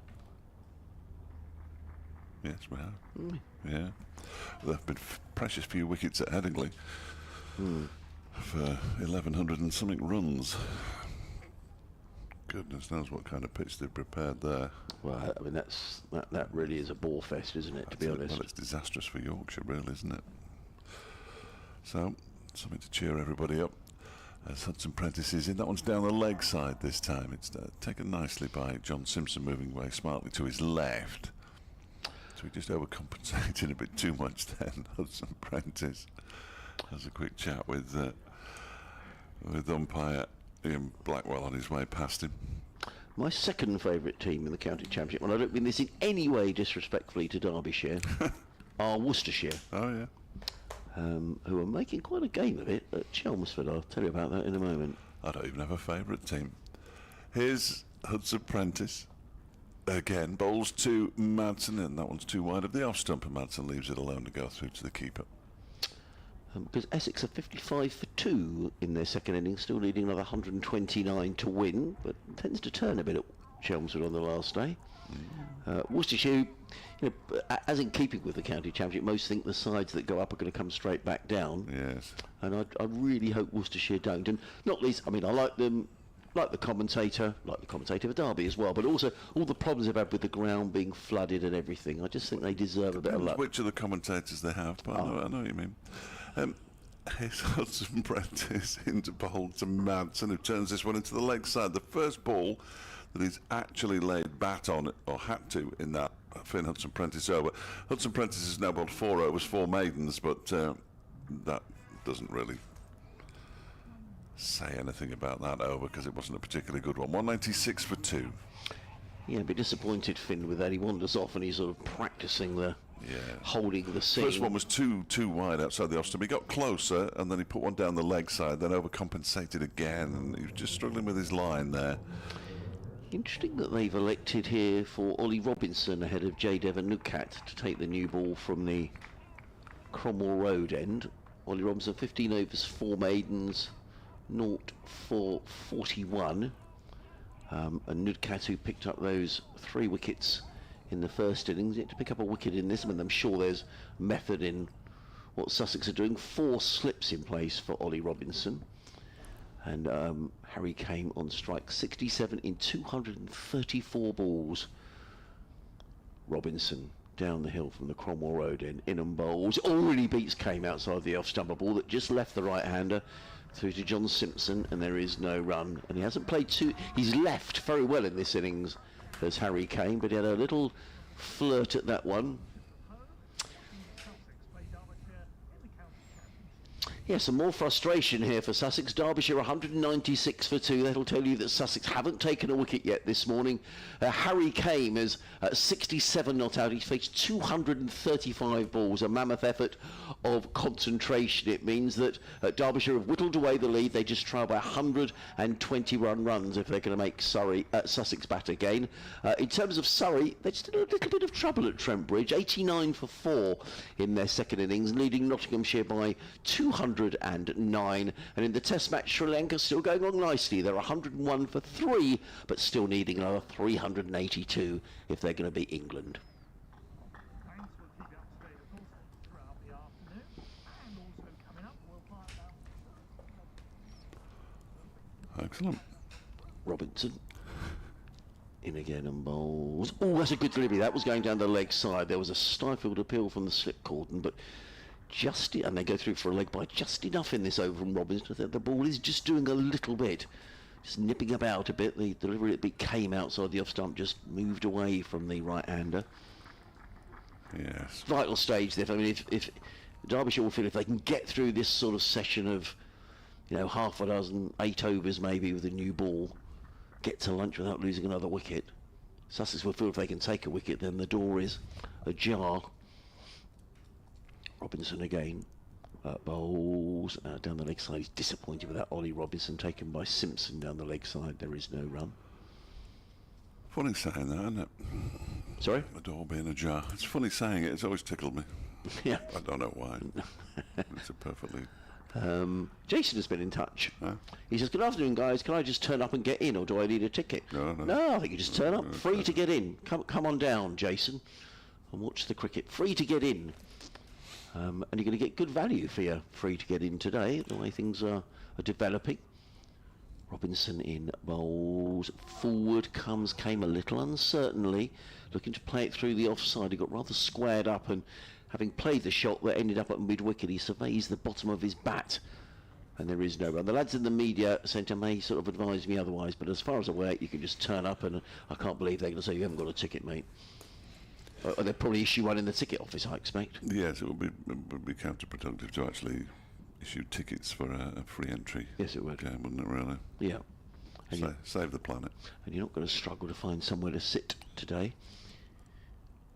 Robinson, hush around the ground, in and bowls. Good leave by Harry Kame outside the off stump. And that's, for me, it's been a feature of his innings. His shot selection has been excellent in terms of when he's left the ball. And he left that one, 68. He's got of 239 deliveries, 198 for 2. Madsen on 71, and this partnership between these two is now worth 118. Yeah, it's been a good effort by these two, hasn't it? Very good. Very good indeed. Sorry, I thought I had another email, but I didn't. SussexCricket@bbc.co.uk if you'd like to get in touch, or FletchCricket@gmail.com. And just a reminder that you're listening to live cricket on the BBC from BBC Radio Sussex, BBC Radio Derby. You may be watching via the Sussex live stream, and you can, of course, listen to us through your most smart speakers. Just say BBC Sounds, play Sussex v Derbyshire, day 4. It's Finn Hudson-Prentice beginning a new over. It's short and wide, and Madsen slaps it away for 4. That's a horrible delivery from Finn Hudson-Prentice, who hasn't got it right yet with the new ball from the C end. I think it's fair to say he's just struggling a little bit with his line. Runs will come into play here, Fletch, the way Derby going. It'll just make John Simpson think... Only wants the game. Yeah, but it'll just be thinking...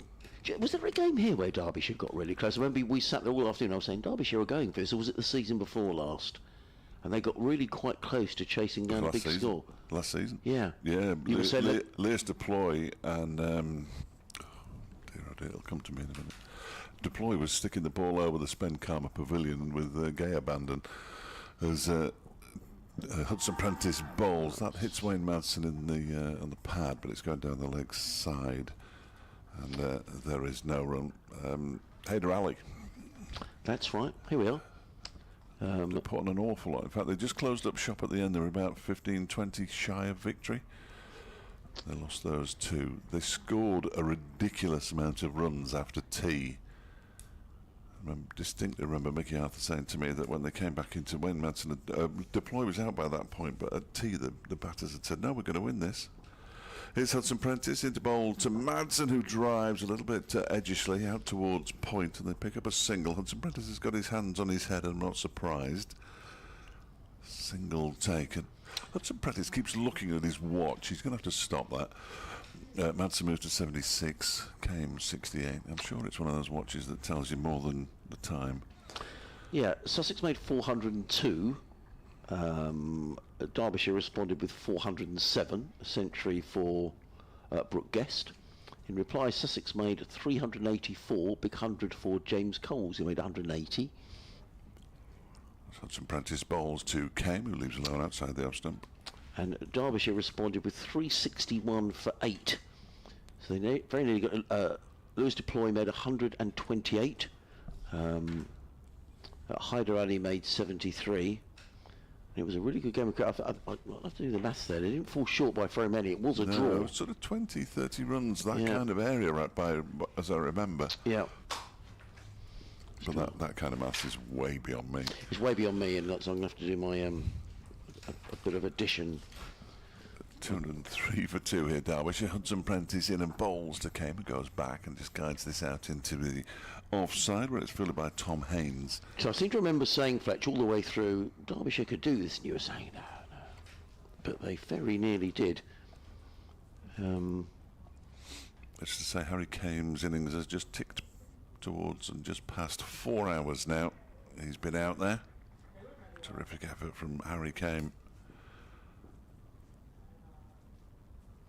68 in 4 hours. No, that's rubbish.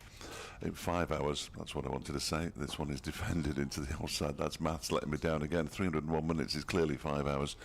He's been out there for really good effort from him. Over comes to an end as he pushes that final ball from Hudson Prentice out into the offside. Kame has 68, Madsen has 76, and Derbyshire at 203 for 2. How's that maths doing, Adrian? What did you say you thought Derbyshire fell short by? I thought it was about 20. That's a good shout, Fletch. It was 18. 18. Yeah, just 18, and for a long while Deploy, and I think had And Deploy... you're right. You kept saying to me they're going for it, and I said, Adrian, stop being so daft. They're not going for it. They won't go for it, and they went for it. They did.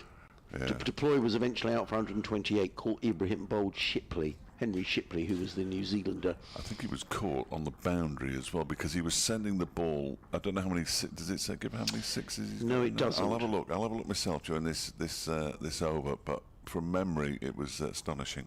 Robinson in bowls to Madsen, lets that go outside the off stump, taken by Simpson. There is no run. 4 slips in place.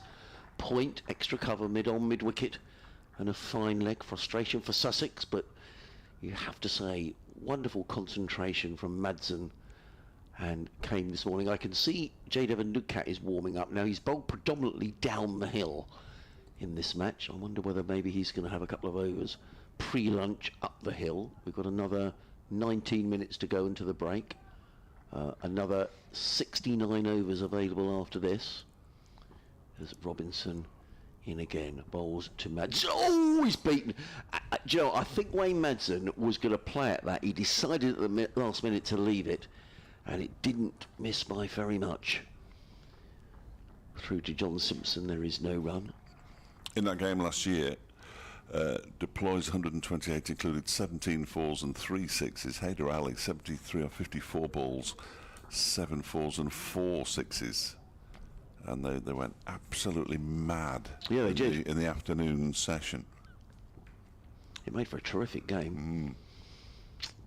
Robinson in and bowls. Oh, well, he just got something on that. If he hadn't got something on that, he would have been absolutely plumb. But he did. Bit of a bottom edge, squirts away to square leg, and there is no run. He's just asking 1 or 2 questions here, Ollie Robinson. Yeah, that partnership, Fletch, because they were big partnership. They were 136 for 4. Derbyshire. They were, and 281 for 5. 150, they were thinking 145 runs. Yeah, between those two, I guess. Well, actually, it might have been Wayne Madsen. He made 48. Anyway, whatever way, it was a terrific game of cricket. Robinson in, bowls. Madsen's surprised by one that got up off a length. All goes through to Simpson. You just get the feeling that Robinson is cranking it up a gear or two here. That 145 or whatever it was off just 21 overs as well. Wow, yeah, they really did go for it, didn't they? Yeah, it was terrific entertainment. Yeah, it really was. I think it got so close, Fletcher. Even the powers that be, that 5 Sports Extra decided they would come. Yeah, I think they did. Yeah, I think we had to up our game as well. Yeah, I would struggle with that. Robinson in, bowls, and Madsen looks to cut, and he's beaten outside the off stump, taken by Simpson. I was watching for that one to go herring away through backward point for 4 runs, but well, Ollie Robinson looks like he's got the bit between his teeth. You want your big players to come to the party at the big moments, and this is a big moment in the game. The new ball is only 3 overs, 5 balls old. Robinson, Simpson, everyone will know just how important this is, and not least Wayne Madsen, who will just be perhaps admonishing himself a little for that shot. As he should. Robinson in again. Bowls. Oh, again, it's an inside edge. Playing away from his body, and Ollie Robinson can't believe he bends down to say, how have I not got a wicket in that over? But that's probably the best over Ollie Robinson has bowled in the match. Excellent over from the Sussex seamer. Wayne Madsen, I think, well, though he's batted in this match and he's made over 200 runs, I think it's fair to say he's survived that over. He's on 77, 204 for 2. John Simpson is now having a lengthy chat with Jack Carson. I mean, often spinners do like to bowl with a heart. He's not talking to Jack Carson at all. He's talking to Daniel Hughes and to Finn Hudson-Prentice. Sussex are +6 on the over 8, so that's not going to be a problem. But it is going to be J. Devon Newcastle who is going to bowl up the hill. Unsurprisingly, I think. I don't think Finn Hudson-Prentice covered himself in glory in the couple of overs that he bowled with the new ball. Big debate going on with Jack Carson as well. I wonder if that's about, do you reckon, an over before lunch with the hard ball? I don't know. No, it wasn't a great little spell, that was it, by Finn? He is far, far better than that. Yes. We've seen him be far, far better than that in both the Sussex and the Derbyshire shirt. He'll know it. He'll be disappointed. It's just great to see him playing fit and enjoying it. Smile on his face all the time. Finn plays cricket the way it should be played. Wayne Madsen will be on strike for an Adcat's 10th over, the start of his 10th over. 9 overs, 3 maidens, 0 for 11. They haven't managed to get him away, I think it's fair to say. And in he comes now. Over the wicket to Madsen, who defends that one into the onside, and there is no run. They will be thinking about lunch, I'm sure, now. We've had 20... Oh, I shouldn't have started that either. 27 overs they've survived so far this morning. Let's just look at my records. 57 overs had gone last night, so yeah, 23 and 4. 27, well done, Fletch. I better not try anything like that again. An Adcat is in balls to Madsen, who rather fiddles at that one, pushing it out into the offside. This almost feels like the game. An Adcat at one end, Robinson at the other, with a new ball. I agree. And 2 very set batters. More than 5 hours Harry Kane's been out there now for his 68. It's coming up to 3 hours for Wayne Madsen.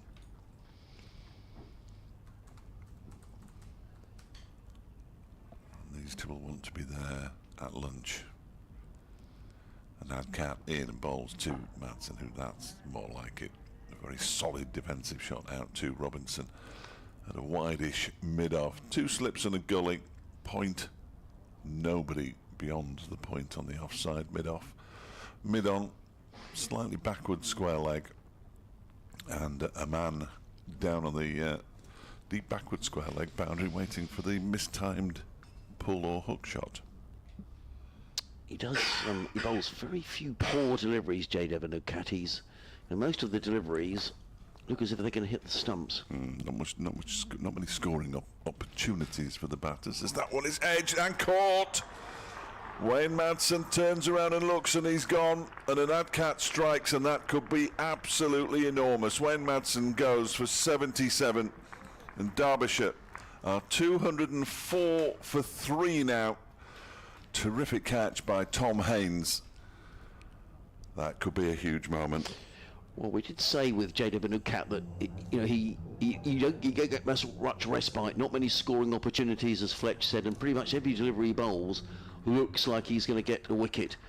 And there's not many people in the ground, but those are giving Wayne Madsen a good hand, because that's been a tremendous effort from him. 77 in 149 balls, 10 fours.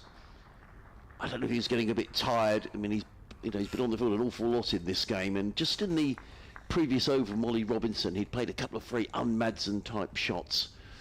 But he's done his bit. Sussex have got what they wanted, a breakthrough before lunch. And it's come from JW Nukat, who picks up his 4th wicket of the innings, and you're quite right, Fletcher, it was a very good low catch by Tom Haynes. Wayne Madsen just waited for a moment, didn't he? Just wanted to make sure it had carried. It had. And Sussex have got the breakthrough they desperately needed. He's batted for 485 minutes in this match, Wayne Madsen, and he's now replaced with just 11 minutes to go until lunch by the skipper David Lloyd, who, as we know, likes to get a boundary off the first ball he faces. Oh, is that? Loved it. Well, I don't know if it's a thing or not, and I keep meaning to ask him, but I'd love to see the stats, because it just feels like he gets a boundary off the first ball that he faces. Well, as the skipper, he's still got Harry Kane there, who's battled away, but a big wicket for Sussex. Derbyshire still 113 behind. Here is an Adcat then, 2 slips and 2 gullies now as he bowls to Lloyd, who defends that first ball straight back down the ground. It was possibly half an opportunity for him to get off the mark straight away, but Henry Crocombe does the fielding in front of Daniel Hughes. And there's no run.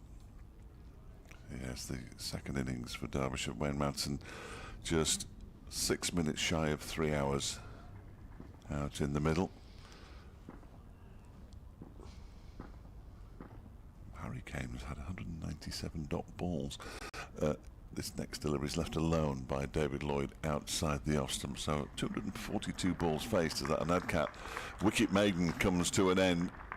10 overs, 4 maidens, 1 for 11. Jedev and Adcat, that's madness. 204 for 3. Harry Kane 68 off 242, of which 197 have been dot balls, so he scored off just 45 of his deliveries that he's faced. David Lloyd yet to get off the mark. JW makes his way down towards the southwest corner of the ground. There's a sprinkling of spectators there who are giving him a nice round of applause as he acknowledges them, a little wave of his right hand. Very nice man, JW. First came across him last year up at Derby, actually.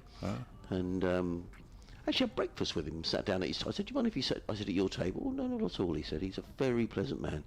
In comes Robinson, but that wasn't far away from the off-stump. You've got to say, a good leave by Harry Kane. Derbyshire will be desperate not to lose another one here before the lunch break. Yes, they certainly will. 4 slips in place. Alsop, Clark, Coles and Haynes. Hudson Prentice hands on hips in his white floppy sun hat. At point, Daniel Hughes at extra cover. Mid on is Jack Carson. Square leg. Break off for a moment. Robinson in bowls. Kane plays that to the field at square leg, and there is no run. Who's Henry Crocombe? J. Devon Cat all the way down here at fine leg. John Simpson claps his gloves together. But I would say the crowd is probably about this, well, perhaps slightly more than yesterday. I mean, it's still a very small crowd. I'm surprised that it's free to get in. I'm just surprised more people haven't taken the opportunity to come along. Really, it's a lovely sunny day. They might have to start handing out fivers. Comes Robinson, bowls, hang, drive down the ground, good shot, 4 runs. Beautifully played by Harry Kane. That's a good shot for a right-hander, that on drive, and it was beautifully played. He goes to 72 Derbyshire to 208 for 3. It was a good delivery by Ollie Robinson. I mean, you say good delivery goes for 4, but it was pitched up, and that's what you want with the new ball. Got to make the batter play, and he certainly did. And the runs deficit is now 109 before Sussex would need to bat again. Robinson in his 18th over the wicket bowls, and that raps came, I think, round about the thigh pad. The ball literally drops down in front of him, and Tom Haynes comes running in from the gully to field, and there is no run. 72 off 245 balls for Harry Kane, and we reckon, Fletch, that he has been batting 4. Just in excess of 5 hours now. Wow, it's a terrific effort. Yeah, 315 minutes. 5 1/4 hours. Robinson in again, bowls, and Kane lets that go outside of the off stump. Taken almost in front of first slip by John Simpson. Torsop doing the duties there. He's got his pads on under his trousers in case he gets called into short leg or some similar-ish position. Despite the fact he's been out there for 5 1/4 hours, the next 6 minutes could be the most crucial. I would agree, yeah. Maintain that concentration through to the interval. And just 2 sessions to go. Tea will be at 20 to 4, of course, today. Robinson wheels around. He's in and bowls. And again, Kane lets that one go outside of the off stump. He's shown excellent judgment as Harry Kane. Look at Jack Carson. He's running as if he's in the 100 metres final in the Olympics towards J. Devon Nudcat. And one of the reasons for that, I mean, Sussex are +6 on the overs, but I think in general they've been quite keen to sort of speed things up, and Carson was sprinting to a Nudcat. I think they want 2 more before lunch, don't they? Yeah, taking They should get them, of course. They should, taking his cap. Good spot, Fletch. Yeah, the digital clock showing 12:55. Carson was slightly slowed down by the fact that he took an Adcat's cap, and then he dropped his glasses on the floor, so he had to stop. Did he? It rather thwarted his pace. And then, having said how keen Sussex are to get on with things, So it slowed down. yeah, It's J. gone Devon to a Nudcat halt. is in deep conversation now with Daniel Hughes at extra cover. Jack Carson's wondering why on earth he Yeah, sprinted. he is. Yeah. David Lloyd then, who punched the air last night when I met him on the leaving the ground. Bowles does an Adcat to Lloyd, who leaves alone after another win for his beloved Wrexham. Joint top of League One, having got promoted last season, and the joint top with Stockport County, who were also promoted with them. You can see both of those sides going straight from League Two to the Championship. Remarkable. Both were very well supported teams as well. Does he live in that part, or did he live in that part? Oh, of he is in North Walian. Right. Yeah, he's born up there. St Asaph, I think he was born. As an Adcat bowls. And Lloyd is edging behind, is he? He is. He's gone, and an Adcat struck again. He was squared up by that delivery, and all of a sudden the game looks a very, very different thing here. 208 for 3. Lloyd goes for a 4-ball duck. And Derbyshire, well, they certainly can't afford to lose anymore. Smart catch behind the stumps from John Simpson, and Adcat has a second. And Derbyshire, well, they're in a spot of bother here, having negotiated the first hour and 45 minutes of this final day pretty well. Well, skipper's going to be disappointed, isn't he? But J. Devon Nudcat switched to this C end of the ground. It's the first time he's bowled from the C end. It's 5 in the match for J. Devon Nudcat. And we did say how important the new ball was, and Fletcher was saying how important the next 6 minutes or so were for Derbyshire to somehow make it through to lunch. But you feel that the momentum has very much switched back the way of Sussex. They've had to be patient this morning with Madsen and Kane. Harry Kane's wandering off, actually. Do you think he thinks it's lunch? He's just coming back. I think he thought that was lunch. He's walking. I think he's walking off so he can have a chat with whoever's coming in next. Right. It should be an Aaron Donald. Well, 2 wickets, and It is an Aaron Donald. the first time a Nudcat has bowled up the hill, and he picks up a couple of wickets, 5 in the match, and a vital wicket for Sussex on the stroke of lunch, who will enjoy their lunch feeling a little bit more relaxed. They've still got a lot of work to do, but these Kookaburra balls, it is just so important to pick up wickets before the shine and the hardness goes off the ball. An Iron Donald, if it is an Iron Donald, is taking quite a long time to come out. And you can't blame him because I they think probably that's just... part of the reason that Kane went to meetings. It's going to take a little bit of time Yeah. for them to get back to the middle together, isn't it? And that kind of thing. We've still got 4 deliveries, I beg your pardon, to go. An Adcat has now bowled rather ridiculously. 2 overs, well, he's bowled 8 deliveries, he's got 2 for none. Yeah. John Malone has been in touch. Hello, John. He says, hi, Fletcher, Nicky. Adrian Fletcher, Nicky even. Come on, Sussex lads. Fletch has a long way to go home. Don't you know? He doesn't mind. Yeah, don't worry about me. You'll be back home for your tea tonight. Well, who knows? Still get back home for breakfast in the morning. Yeah, you will. So, the game He's is... never set off now. Tea might be a stretch. Yes, it would be. There'd be dinner, wouldn't it? Yeah. Well, no, dinner's now. Oh, Tea's okay. later Oh, on. okay. Okay. Supper? What's that? Here's an Adcat into bowl to an Iron Donald who's struck on the pad. Tries to turn it into the leg side but doesn't. Goes to do a bit of gardening. There's lots of waving going on to the Sussex changing room. They want another helmet. Yeah, Daniel Hughes says, I want to get in at short leg. This will be the last over before lunch. We kids, we used to call it dinner, Fletch. It was breakfast, dinner and tea. That's what it is. Yeah, I think it's a bit of a southern thing, lunch. Does lunch sound quite grand?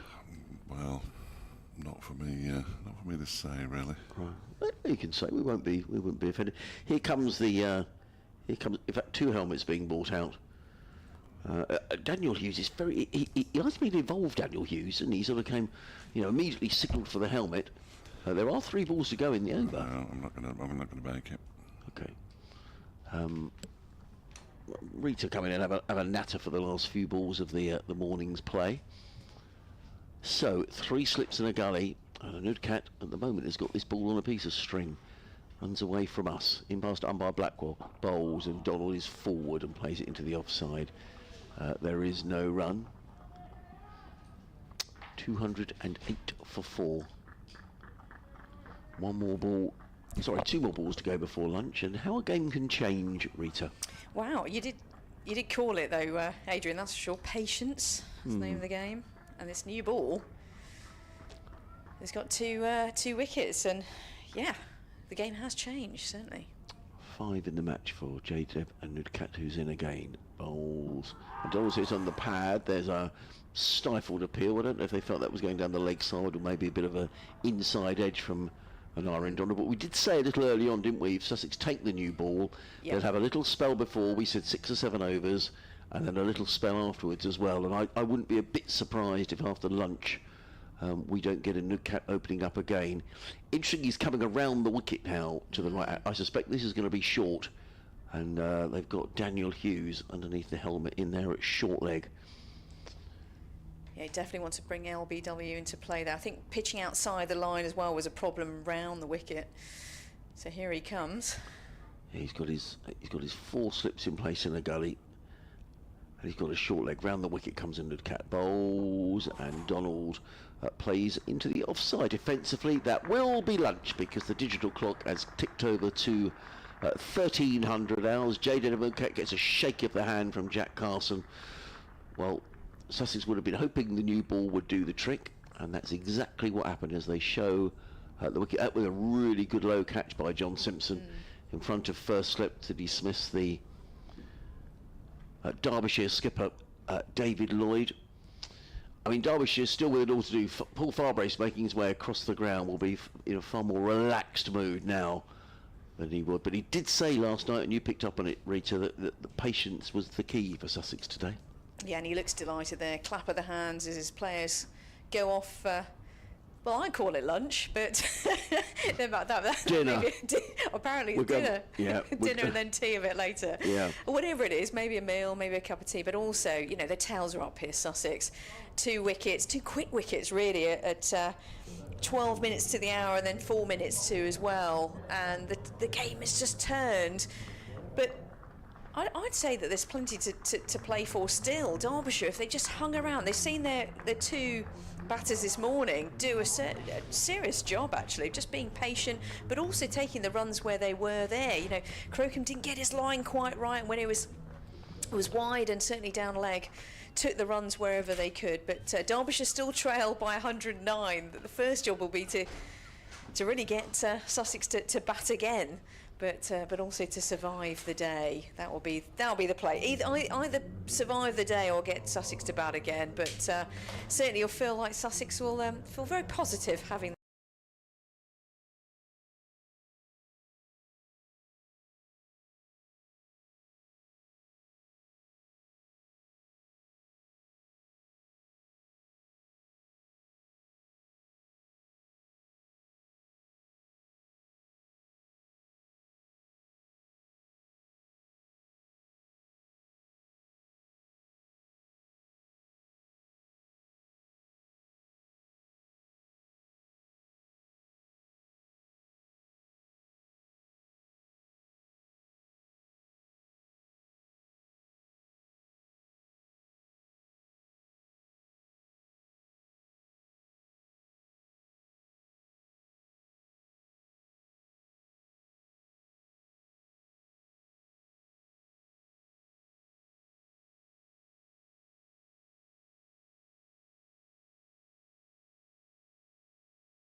back well with the score 208 for 4 are Derbyshire. They lost those 2 wickets on the stroke of lunch, which put a very different complexion on proceedings. Derbyshire still trailing by 109, so clearly they'll need 109 to make Sussex bat again. The beacon of hope for the visitors is Harry Kane, who's 72 not out in 248. Oh, excuse me, choking on my chips. 248 deliveries. Lovely sunny afternoon. We thought there may be some interruptions through the weather today, but I think that threat appears to have gone. Famous last words. And we look set for on a lovely sunny day here at Hove. I'm Adrian Harms, Dave Fletcher next to me. Rita Green will be back with us in just a couple of moments' time. You just wonder how decisive Fletch those 2 wickets before lunch. Massively, I would suggest. The talisman, the skipper, both nipped out in the course of 2 overs, both of which were maidens by an Adcat, whose figures now are 11 overs, 5 maidens, 2 for 11. Astonishing, really. So, you rather fear now for Derbyshire. After an Aaron Donald, it's Anuj Dal. Can he bat? Will he bat? Who knows? We'll wait and find out. Then it's Zach Chappell, Derbyshire's all-rounder. I only laugh because I'm the only one who calls him an all-rounder. I think he'd like to call himself an all-rounder. And then the 3 bowlers. Yeah. And, well, quite frankly, they're not going to last until the close of play. So, I'm not sure how they're going to go about this, if I'm honest. But they might bash a few and maybe give Derbyshire some sort of a lead. But Sussex... Just let us go home. Sussex favourites running in from the Cromwell Road end is Ollie Robinson, who comes into bowl to Harry Kane, who works that one away through square leg and picks up his 73rd run. Derbyshire to 209 for 4. It took an Aaron Donald about 15 minutes to get down the stairs. When it came out just before lunch, I didn't think he was coming. It did take a long time.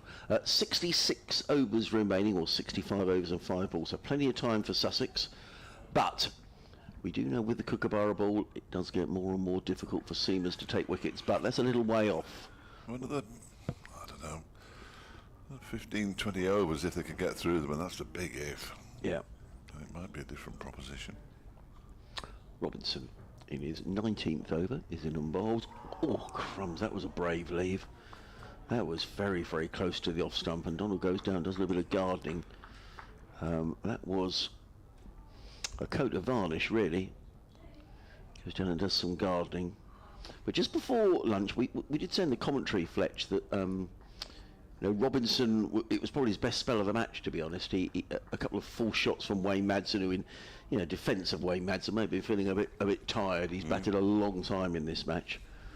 And then a new cat bowled up the hill for the first time and picked up 2 wickets. Robinson in and bowls. Up on his toes is Donald. Steers it to backward point. There is no much from. Yeah, you know a bit about an Aaron Donald, Fletch. I just wonder from his point of view whether attack might be, the best form of defence in a way. That a quick 50-60 or something from Donald. Quick 200. Yeah. I just wonder whether he. Is that the way that he should play here? Well, it's the way he does play. Yeah. I think we'll see him play like that. You think he'll likes to get on with it? Yeah. And who's to say that's the wrong thing to do? In comes Robinson. The 4 slips go down. He's in, and Donald punches through the covers, and he's going to pick up his first boundary. Lovely shot. No sweeper on the cover boundary. Sussex with 4 slips in place, as you would expect, very much on the attack. But a nice shot by Donald to that offside boundary. The 3 players with the highest strike rate in the county championship for Derbyshire are Zach Chappell, whose strike rate is 70.5 per 100 runs, Ross Whiteley at 72.1, and Nye Donald at 77.7. That's how he bats. He's got 3 half-centuries this season. Robinson in and bowls, and Donald defends down the offside, and there is no run. He came to Derbyshire via Glamorgan and then Hampshire. Hampshire, right? Yeah, came to Derbyshire from Hampshire. Yeah, right. Started off at Glamorgan where he got that quick-fire double century at Colwyn Bay all those years ago. But he was, when he went to Hampshire, very highly rated. Well, as he should be. I mean, in the T20 this season, He scored 2 19-ball half-centuries and a 21-ball half-century. Yeah. 3 match-winning knocks, but unfortunately Derbyshire only won 2 of the matches. One of the matches. Robinson in bowls, and Donald is forward. The ball will have hit middle stump. End of the opening over after lunch. 2:13 for 4. Harry Kame on 73 and Aaron Donald on 4. Fletch is going to carry on, and Rita Green is going to join you on commentary. Yeah, you're going to have a rest, Adrian. Good grief.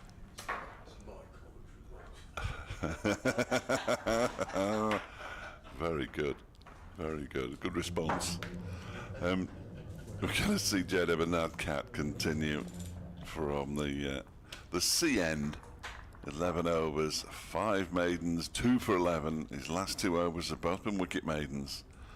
And this game could be over before you hear from Adrian Harms again. You never know.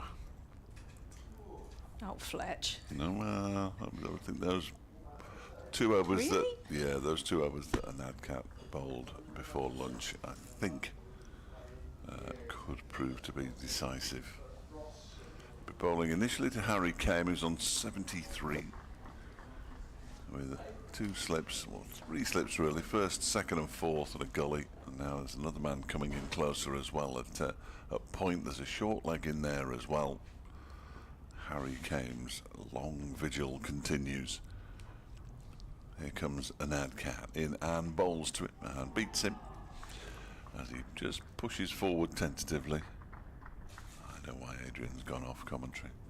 So we can rifle his way through that entire box of celebrations. Well, I'm sorry to report, chaps. I did I wondered where you were put a taking few. it. Yeah, I took a few next door. Did you? It's a lovely press office, and so the box has gone down by half.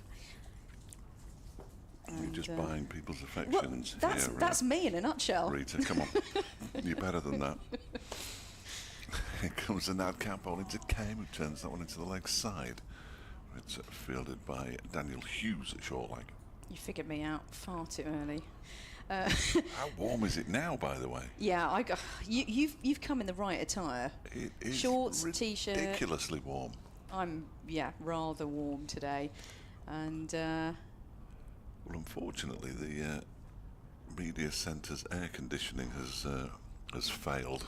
oh, Yeah, which is why they've got the window open next door and all the doors open everywhere else. As an Nadcat comes in to bowl to Harry Kame, who goes back and turns this one into the leg side. No run. it doesn't help that I had a nicely spicy curry for what do you call it? Dinner. Well, no, in cricket it's lunch. They have cricket lunches. I'm happy with that. You're fine with that, okay? For Just lunch then. through normal everyday speak, you have breakfast, dinner, and tea. That's how it works. Although one of my many correspondents did point out that dinner is merely the largest meal of the day, which would mean that my dinners are not dinners really. Which is yours then? Well, the largest meal of the day is tea normally. Here comes an Nadcat around the wicket to Kame, who leaves this one alone to go through to the keeper. No, I asked you that question. You probably thought, isn't that blindingly obvious? But many have a large breakfast. I went to Wales last weekend. It was last weekend or weekend and a bit ago for my wedding anniversary, and had a full Welsh breakfast, and then walked up Penny Van. I don't know if you've ever done that before. Well, I've had a full Welsh breakfast, but I've never walked up Penny Van. But it was enough calories for me to get up and down that Blimey. beautiful hill, stroke mountain. Nadcat balls to Kame, who defends this one straight back to the bowler. Oh, well done you. Commendable. It was hard work. Well, yeah, you won't catch me doing it, but well done. This morning on the front there was a triathlon going on. Oh, is it? Okay. I assume they were swimming in the sea at some point, but there were lots of cyclists going past our hotel, and the whole front was closed, of course, so we had to walk round the corner to get the taxi to the ground. But yeah, that doesn't appeal You to me. didn't fancy either. taking part in No, that? that doesn't Or a appeal to me. half? No. Or was it biathlon rather than a triathlon? No, I had a brisk walk back from a pub, but I'm not into all that kind of thing. Here's a Nadcat. Final ball of his over, and he bowls to Kame, who's beaten. Harry Kane survives, though it's a third successive maiden in this spell, either side of lunch for Jadev Nadkat. 12 over 6 maidens, 2 for 11. Derbyshire 213 for 4. Still another 104 runs required to make Sussex bat for a second time. Can they do it? Can they avoid the 10 innings defeat? They beat Glamorgan last week. This time last week they were completing a 10-wicket win over Glamorgan, Derbyshire. So quite the contrast. Yeah, it was a great win, wasn't it, for a Derbyshire side that doesn't win very many. Yeah, exactly. And I think a lot of people would have expected the momentum to come through to this game, and difficult conditions. First win in the championship for 2 years. Oh, Ollie Robinson starts a fresh new over. This one's driven uppishly and behind point and through for 4, but a moral victory to the bowler, Ollie Robinson. That was streaky, I would say. That's how he plays, I'm afraid. We'll have to get used to that. Will I? If he stays out there for a long time, I mean, he will score quickly, now Donald. He may well offer the odd chance here and there. I don't remember at Colwyn Bay when he scored that ridiculously quick double century for Glamorgan against Derbyshire in 2016. I don't remember him giving many chances in that match. But 4 in the score sheet nonetheless. Here's Robinson. Again, this one's defended and there is no run. Another Welshman in the side. Yes. I bet he's gone up Pennyvan a few times. Whereabouts is it? It's North in the or south? Brecons. Oh, so south. mid Wales, yeah. Well, yeah. Right. Mid to south. Well, he's a Swansea boy. Yeah, so not far at all. David Lloyd's Wrexham. Well, it's St Asaph, which isn't far from. Don't talk to me about Wrexham. Why? Reading played Wrexham last weekend. We're full of hope. Were you? Got done 3-0. For any particular reason? We were not good enough on the day. Robinson past the umpire. Left alone by Donald. Well left. Bit of lift on that one through to the keeper, Simpson, and there is no run. Yeah, David Lloyd's been a Wrexham fan all his life. He isn't just a Disney fan. No, have you ever watched any of the No. is it Maiden Wrexham series? I've watched quite a bit. So my late father-in-law was born and brought up near Wrexham. He was a Wrexham fan for years. Right.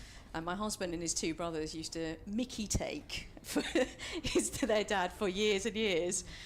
Here's Robinson. This one's defended, front foot, and there's no run. And look, he'll be looking down from heaven and going, "Yep, I told you so." They're pretty good. 2 promotions in 2 years, and even vying for a 3rd. Well, that would be a record, I think. Second behind Stockport County at the moment. Yes, We're also Stockport County, promoted last year. absolutely. 2 very well supported clubs in the northwest. I think I have to dig it out, but I think there's 2 sides in the bottom 3 in League One. By the way, we are at the cricket. We'll talk about that in a few moments. Are in the bottom 3, so it just shows that momentum means a heck of a lot. Here's Robinson steaming in, wide zone, left alone by Donald. So 4 off the first ball of this over. That streaky shot to behind point, backward of point. And Donald has been very watchful ever since. In terms of the game, 217 for 4 is the scoreline. They trail by exactly 100. And Robinson has this really unusual angled running, doesn't he? He starts really wide and then comes in at the exact point of the crease and delivers. He's, I'm sure, looking for an England call-up. That would be lovely for him. Robinson in, back foot, defensive stroke by Donald, and there's no run. But will it happen? And I think Sussex will be a bit gutted as well if they lose Robinson. But end of the over, 217 for 4. They trail Derbyshire by 100. He was unlikely to get a trial at Brighton and Hove Albion anytime soon, given his footwork. Trying to flick that ball into his hand as it was defended back to him by Nye Donald. It was a very poor effort by Ollie Robinson. Football clearly not his thing.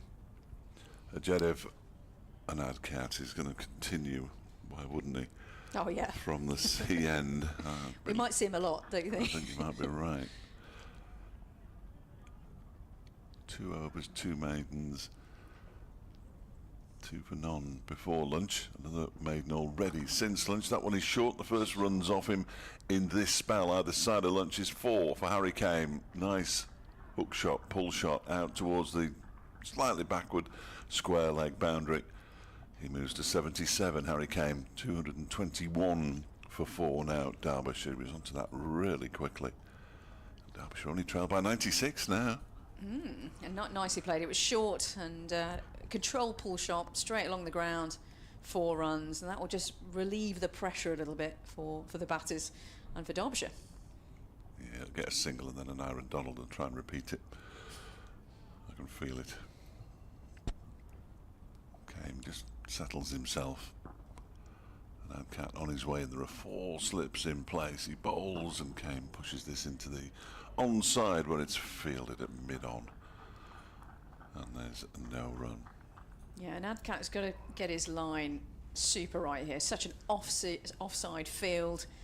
We've got 1, 2, 3 slips and a gully, a point, mid-on, mid-off, haven't we? And he's got to play to his field with an angled delivery across the batter.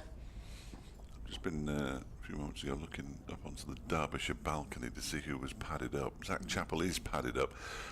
Anuj Dal is standing behind him, but I can't see if he's got his pads on or not.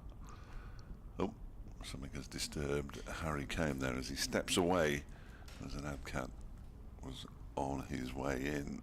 He's definitely there, but he's in his whites, is Anuj Dal, which is a positive, I think. Well, that is positive, isn't it? Because if not, it's probably straight into your training kit. And he's sitting to the right of Lewis Rees. Up there on the balcony, as an Adcat is in and bowls wide of the off stump, left alone by Harry Kane to go through to the keeper, but he may well need a runner.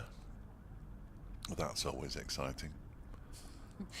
It's exciting for the commentator, isn't it? And I hate playing with a runner. I had to play with a runner second game of the season for me this season, and it was I completely did my hammy, and it was just awful. You know, it's not something you train with. It's not something you contend with. You know, you don't practice for it. It's hilarious. Yeah. And of course you mustn't run, of course, and the instinct is, of course, to hit the ball and then run, but can't do that. Stay still. As Kane is pushing this next one out into the offside up towards Robinson, who fields. Derbyshire had a runner down at Southampton against Hampshire in the one-day cup. That was the last time we saw Matt Lamb for the season, I think. He already had a bad back, and then he pulled his hamstring as well. So Lewis Rees, who'd been out first or second ball of the match, I think, went back out to be his opening partner's runner, which was interesting. It didn't last long. An Adcat in over the wicket, bowling to Kane, who leaves this one alone. Goes through to Simpson. No run. Have you had a nice trip down here then, Fletch? You know, it's always good coming down. It's always the sea, always nice, isn't it? Yeah, we'll miss it next year. We'll be back the year after, though, I fancy. Look, I'm sitting between you and Adrian, okay? Don't you know, don't anger Adrian. I was just thinking that Derbyshire were going to get promoted. I see. I don't know what you were thinking. Yeah. I don't know what you were thinking, Rita. Yeah, that's true. I thought Derbyshire were going to get promoted. My bad. 221 for 4. Final ball of the over then from an Adcat is just pushed out to point by Harry Kane. So 4 off the first ball of the over, and then 5 dots. Harry Kane 77 and Aaron Donald 8, and Derbyshire 221 for 4, 96 runs behind still. Yeah, no, it's one of the great trips of the season, Sussex, and if you get it at this time of the year, it's even better. The last thing really you want is to come down to Sussex in April before it's all got going. We were in Cardiff in April, which is, again, is another terrific trip. So that was good fun. We've still got Northampton to go to next. That's in a fortnight's time, or a week on Monday, so not quite a fortnight. With Radders, I'm sure. With Radders, yeah, but Northampton's a good town. Ollie Robinson starts a new over in. This one's short and cut away for 4. Save your legs, chaps. just off the back foot, a punch into the offside. Nicely played. He got really on top of that, Donald. Made it look pretty easy, actually, that stroke, and you've got to be careful to really get over the stroke and push it into the offside. If not, it flings up in the air and you can be caught out. But nicely played. 4 more to the total. I just want to make Adrian nervous, really. It's an hour of an hour in Donald, Adrian, and Sussex could be chasing 200 in the last session.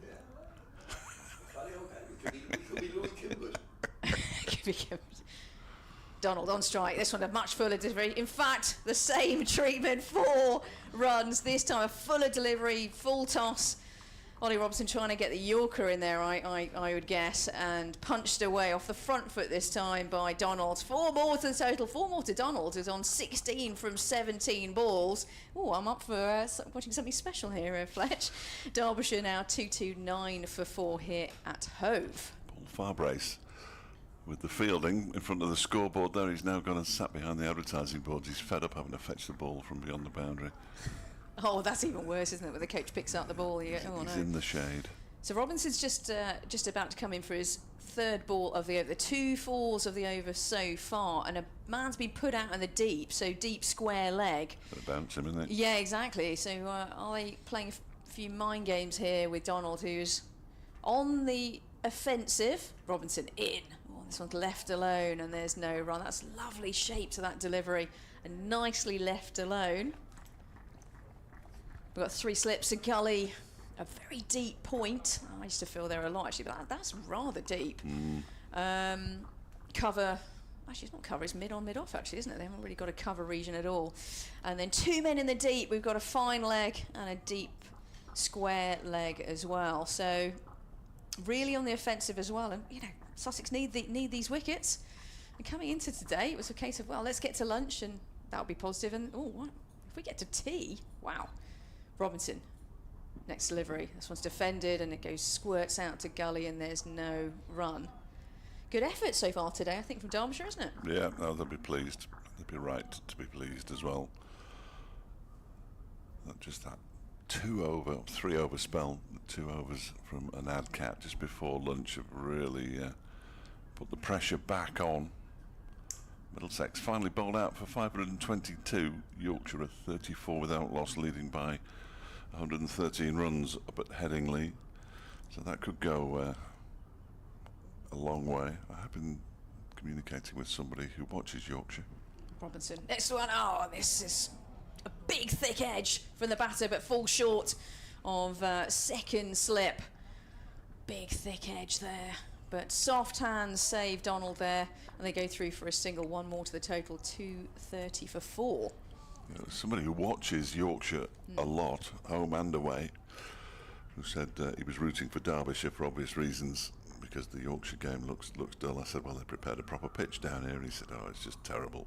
He's not even going today to watch day 4. He said the pitch was turgid. Robinson in. This one's defended by Harry Kame, and there is no run. In fact, the end of the over, 230 for 4. Yeah, this is certainly a cracking wicket in terms of day 4, looking really true. And, well, Derbyshire don't want to get ahead of themselves for sure, do they? But got 6 wickets in hand. Survival is the key to the day for Derbyshire, and Sussex still rooting for more wickets today on this lovely day. By the way, Harry Kame, I mean, poor bloke, you must think all the time how many people mistake his name for that footballer bloke. Yeah, exactly. Yeah. But he's playing rather well, and 77 off, wait for it, 262 balls. Wow. That's concentration personified. 5 minutes past 2 o'clock on this beautiful sunny day down near the sea here in Hove. We're just going to see a change of bowling as well here. Harry Kame, incidentally, has now been batting for 5 3/4 hours. For his 77 in this Derbyshire second innings, 346 minutes. And of the 262 balls he's faced, 214 of them have been dot balls. Glamorgan are putting a lot of pressure on Leicestershire. Leicestershire 290 for 5 in their second innings, still trailing by 9 at Sophia Gardens. Jack Carson is going to replace an ad cap from the CN. He bowls to now Donald, who pushes this one into the onside. And there is no run. Only Robinson picks it up. You surprised that change of bowler? Yeah, I think it's good. I think it's good. Just give him a break. Yeah, maybe? just keep rotating the bowlers. Don't tire anybody out. You never know when you might need him to come in and blast somebody out. They're still a long way behind Derbyshire, aren't they? So I think it's fair enough. I'm glad to see the back of him from a Derbyshire perspective, and I'm pretty sure the two Derbyshire batters will be as well. They're still trailing by 88. As Donald waits, Carson's next delivery is defended the deadest of dead bats. It's almost premeditated, isn't it? Or is that how he normally does his forward defensive? Well, I don't think I've ever seen him play forward defensive. I can't remember many. It's not really his thing. He goes back this time and turns the ball into the leg side. Who's an arse? I'm not entirely sure why. That didn't look a particularly threatening delivery. Fielded by Ollie Robinson. Well, that's a naked body at the far end of the ground. Torso. That's unpleasant. Told you it was warm. There's next delivery. There's a big appeal for something. I have absolutely no idea what they're appealing for. Strangle down leg, I think they were. Yeah, his bat was nowhere near it. Nowhere near it. 5 dot balls. It's male, incidentally. The topless chap down the far end in one of the temporary stands that will be packed later in the week for the T20. 2:30 for 4. Carson in and bowls to Donald, who defends. Maiden over. 77 to Kame, 17 to Donald. 60 overs to go then. 60 overs for Derbyshire to survive. They're still 87 rather, in arrears. So there is a long way to go for Derbyshire. Not quite as far now for Sussex, as the advert comes on the big screen about the free sunscreen available at the Spen Karma Pavilion, which should be applied today, I fancy. It is a warm day. What, on the old south sunscreen? coast. Yeah, certainly. In fact, when I was doing my loops this morning, that was the predominant smell in the air, actually. Yeah, I'm not surprised. Robinson, freshening over. This one's beaten is the batter, Kame. And there is a little sort of celebratory throw in of hands in the air from the slip cordon. No nick on that one, and Kane comes down the wicket and prods at the bit that where the ball just brushed across the wicket. At you know what? I don't know. I'll give him the benefit of the doubt. That Kame actually he brought his bat inside the line of the delivery, but moral victory once again to Robinson, who's pretty feeling frustrated. He hasn't got a wicket yet. Here he comes in. This one's defended, goes to cover, and there is no run. It's surprising, actually. Let's have a look at his numbers here. He's into his 22nd over, 4 maidens, no wicket for 67. They've just changed that literally in front of my very eyes, but Yes, none for 67. But there we go. Because it was a no ball. There we go. That's right. I'd missed that as well. You're right, but I looked up and it was 65. That was been signalled no ball. I thought it was just me going completely nuts. But 67 runs conceded, no wickets though for Robinson, who I'm sure be wanting to knock on the door of certain selectors. He's in once again, 6'5" frame. This one's let go by Harry Kame, who's on 77 from 265 deliveries. I'm not going to get tired of mentioning that. No. I mean, He might have been chirped a bit there by Robinson. He's having another look back now. Yeah. I don't think he was impressed by that leave. Well, Robinson's not one to shy away, is he, from a little bit of chat? With 25 on his back, and he's coming from the Cromwell Road end, so down this slope, and there's I think we were saying it was about a 10-foot slope, and it is very pronounced, which I think is more than Lord's, but in a different angle. Next delivery, Ian Kane lets this one go through to the keeper and skipper Simpson, and there's no run. Beautiful day here in Hove. I love the fact we still got the I still have the, and will do, I'm sure, forever and a day, the deck chairs And I was tempted this morning. If I had 5 minutes, I would have sat one of them. Although, do I need a special ticket to do that? I don't know. I'm sure you have to pay for them. Oh, do you? Oh, really? I'd be surprised if you didn't. I'm glad I didn't. I don't want to get in trouble before the play started today. Well, Adrian had the chief executive on day 2. He said the deck chairs were staying. Good, great. I did listen to that in full, actually. I'll talk to Adrian about that later. Very enjoyable chat. Next delivery is pushed into the offside. They go through for a single, and then they go through for a second before the ball's picked up on the boundary rope. 2 more to the total, 2 more to Came. 79 on the board for Came, 2, 3, 4 for 4, and the more important number is the trail. Sussex trail, sorry, not Sussex don't trail at all. Derbyshire trail by 85.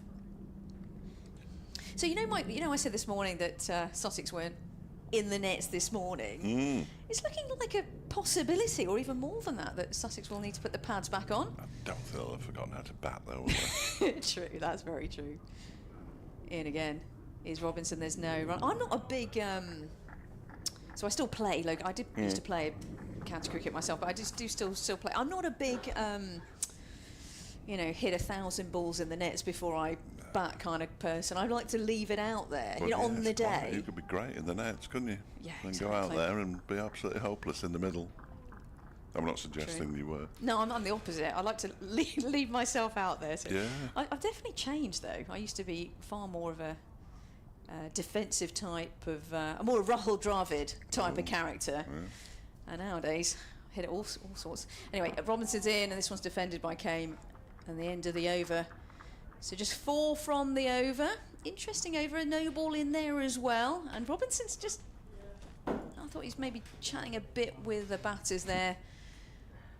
He's looking, he never shows the most positive of body language. I think he's quite a relaxed sort of walker, isn't he? He's not that type of character, but I think he would have hoped for a wicket, that's for sure. But end of the over anyway, 234 for 4. Am I going to depart, or I'll keep going for a bit until I'm chucked out? Quarter past. Okay, cool. Keep going until I'm chucked out. I got a lovely lunch. That's what I said to the landlord last night. Is that right? Keep going until I get chucked out. That's back before the start of match of the day. 234 for 4. I thought he was going to start there. Jack Carter got all excited, but he's going to be bowling to Nye Donald with a silly mid-off, a short leg, a leg. It's not really a leg. So it's a silly mid-on and a shortish leg, really, as well as a slip. And Carson comes in and bowls, and that one turns, and it's turned around the corner by Donald. He makes sure that Harry Came doesn't come for the runners, and Hadcat does the fielding. He throws the ball to Ollie Robinson, who drops it. Harry Came looked like he was going to pick it up for him then. Decided against it. Carson has it back. It's his 30th over of the innings. He bowls to Donald, who sweeps, and sweeps hard, but it's straight to the man out on the mid-wicket boundary. Hudson Prentice. Donald moves to 18, 235 for 4. 82 runs in arrears still, Derbyshire. They started the day 176 in arrears. So the scoring rate's been nothing to write home about this morning and this afternoon. We have 58 overs to go after this one. Carson is in, back into his crease goes Came, and then shoulders arms, allows the ball to go through to the keeper. Still Zach Chappell sitting on what always looks like the seat of the next batter in. You can just see the flap of his pad on the pavilion balcony as Came turns this into the leg side. Donald fancies a single, Came doesn't. 2 to go in the over. 235 for 4. Sri Lanka 155 for 4 now in the test match against England. That's only day 4, isn't it? So England got tomorrow as well to complete victory, as that one is turned into the leg side once again by Harry Came. All the way along the floor. There's a lot of chat about the empty seats at Lord's today. Apparently 95 quid a seat-ish. It's not a Feels surprise too it's much. they're empty then, is it really? Free here, by the way. Well, quite. Next delivery. It's edged and caught. And Harry Kane has gone. And Carson gets his man. And Derbyshire have lost their first wicket of the afternoon session. It was a good delivery. And a nick through to first slip. Harry Kane goes for 79. And Derbyshire, as Haynes takes the catch, at 235 for 5. Oh, great innings. Very, very watchful, but had to come to an end there. Just a forward defence just prodded at that one.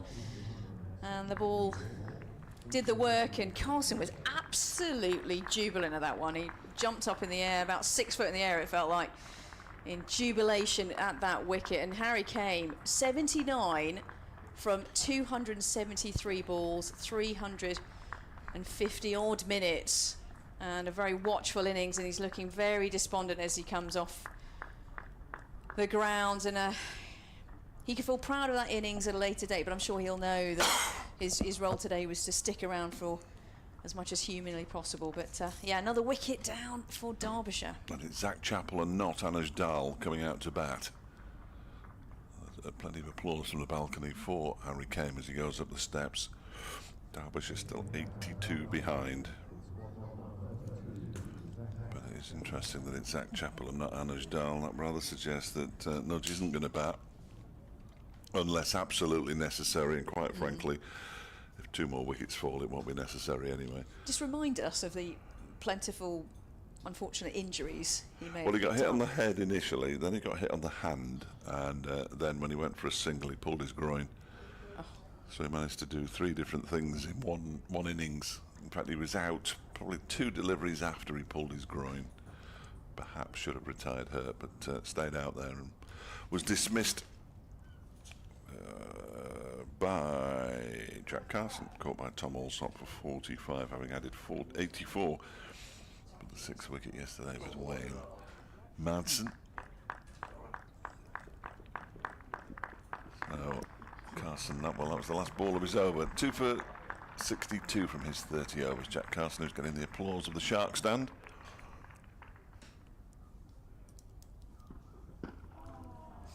Oh, yeah, sorry, it's my call. Right. Sorry, No. I was miles away. Do you know what I was thinking about? I was thinking about Harry Kane. And I'll come back to that in a few moments. Sorry. Ladies and gentlemen, first ball of the over from Ollie Robinson was thankfully a dot ball to Aaron Donald, who is on strike. Yeah, I was just thinking about Harry Kane. Oh, yeah. About how he's I was just looking at my notes about how he's a multi-format cricketer. And I was sort of suggesting when we were chatting in the lunch break, there aren't that many cricketers that are properly multi-format, but actually I need to eat my words. You know, Harry Kane is certainly a talented cricketer. Robinson in, and beautiful forward defensive stroke there from Donald. I would say that of this Derbyshire 11, 10 would play all 3 formats. Apart from Wayne Madsen, he's one of the 10. He doesn't play 50 over cricket because he's away in Manchester. The only one who hasn't for Derbyshire is Jack Morley, and he's on loan from Lancashire. And that's fantastic. I think that's really great in terms of amount of play. Good for economics as well. Yeah, that too. Yeah, definitely. Here comes Robinson, down the slope, in. This one's driven, but straight to the fielder at cover, and there's no run. Not all 10 of those at the same time. Samit Patel is the red ball, is the T20 skipper. And Ross Whiteley is the 50 over skipper, who also plays T20. Ross has played championship cricket as well this season. So yeah, there's yeah, but it's good to have that multi sort of format talent. You know, we talk about Joe Root, and everyone's banging on about how obviously he's the GOAT, or the GOAT in the making from a Test match perspective. Well, this one's a shorter delivery. And pulled into the deep, and between the 2 men in the deep for 4 runs. And Robinson has his hands on his head because they planted the seed of thought in the batter's mind there that, look, go for it. If it's a short delivery, if you want to hit it, go for it. But I've got 2 men in the deep, and it was between the 2 of them, bisected them, and goes through for 4. 4 more to the total, 2, 3, 9 for 5. But yes, is it? Well, I'm raising loads of points here. Is Joe Root the GOAT, No. England GOAT? Oh, not yet, or no, well, never. Ooh. I'd have to see who he'd scored all his hundreds off, but you know, the likes of the greats never had Sri Lanka to play, did they? But you can't change who you play against, surely. Robinson, short delivery again, but this time hits Donald sort of on the shoulder area. And some of the fielders ask him, "You all right, mate?" And he seems to be okay, but just came in, just slightly nudged away, hit him on the shoulder, not flinched at all. Dot ball. You're right, you can't pick who you play, but who you play can determine whether you're the greatest. Very fair. I'm not entirely sure. He's very good. Don't get me, he's clearly better than I ever would be. But is he the greatest? I'm not sure. Numbers can be very deceiving. Well, sitting Sachin Tendulkar's up there and Ponting. Next one is through to the keeper and there's no run. I'm going to make way. By the way, I'm Rita Green alongside Dave Fletcher. And also Adrian Harms is going to grace us with his presence very shortly. Dave, I'll see you later. Indeed, Rita, if there is a later. Absolutely. Yeah, Derbyshire trailing by 78 runs here. And Jack Carson taking a wicket in the previous over that he bowled to get rid of Harry Kame after that fairly lengthy vigil from Harry Kame. It just quickly on the everybody calling Michael Vaughan the greatest of all time. Jim Maxwell, with whom I had the pleasure of commentating a few years ago when Australia were in the country. They came to Derby. I had 3 days with Jim Maxwell. Oh, lovely. Probably the highlight of my entire career doing anything. He tweeted, well, of course, he's never got a century in Australia where he averages 35. Interesting. Here's Carson bowling to Zach Chappell, facing his first delivery, pushes it back down the track. I'm just wondering here, I mean, whether Dar will bat or not. I mean, a lot might depend what happens in the next hour or so. I don't think he will. But I just wonder whether with these two, they just might think, you know, we're going to go for broke here. Rather than pat the ball around, because they could both score very quickly. Yeah, could get themselves out, of course, as Yeah. Chappell pushes this into the offside. They've got to be slightly more responsible than that. Do you think so? This far out, yeah. Once they get into the lead, which is highly unlikely, then I think they could start smashing it to all parts. I wouldn't do it now, though. I think that would be disappointing if they did that.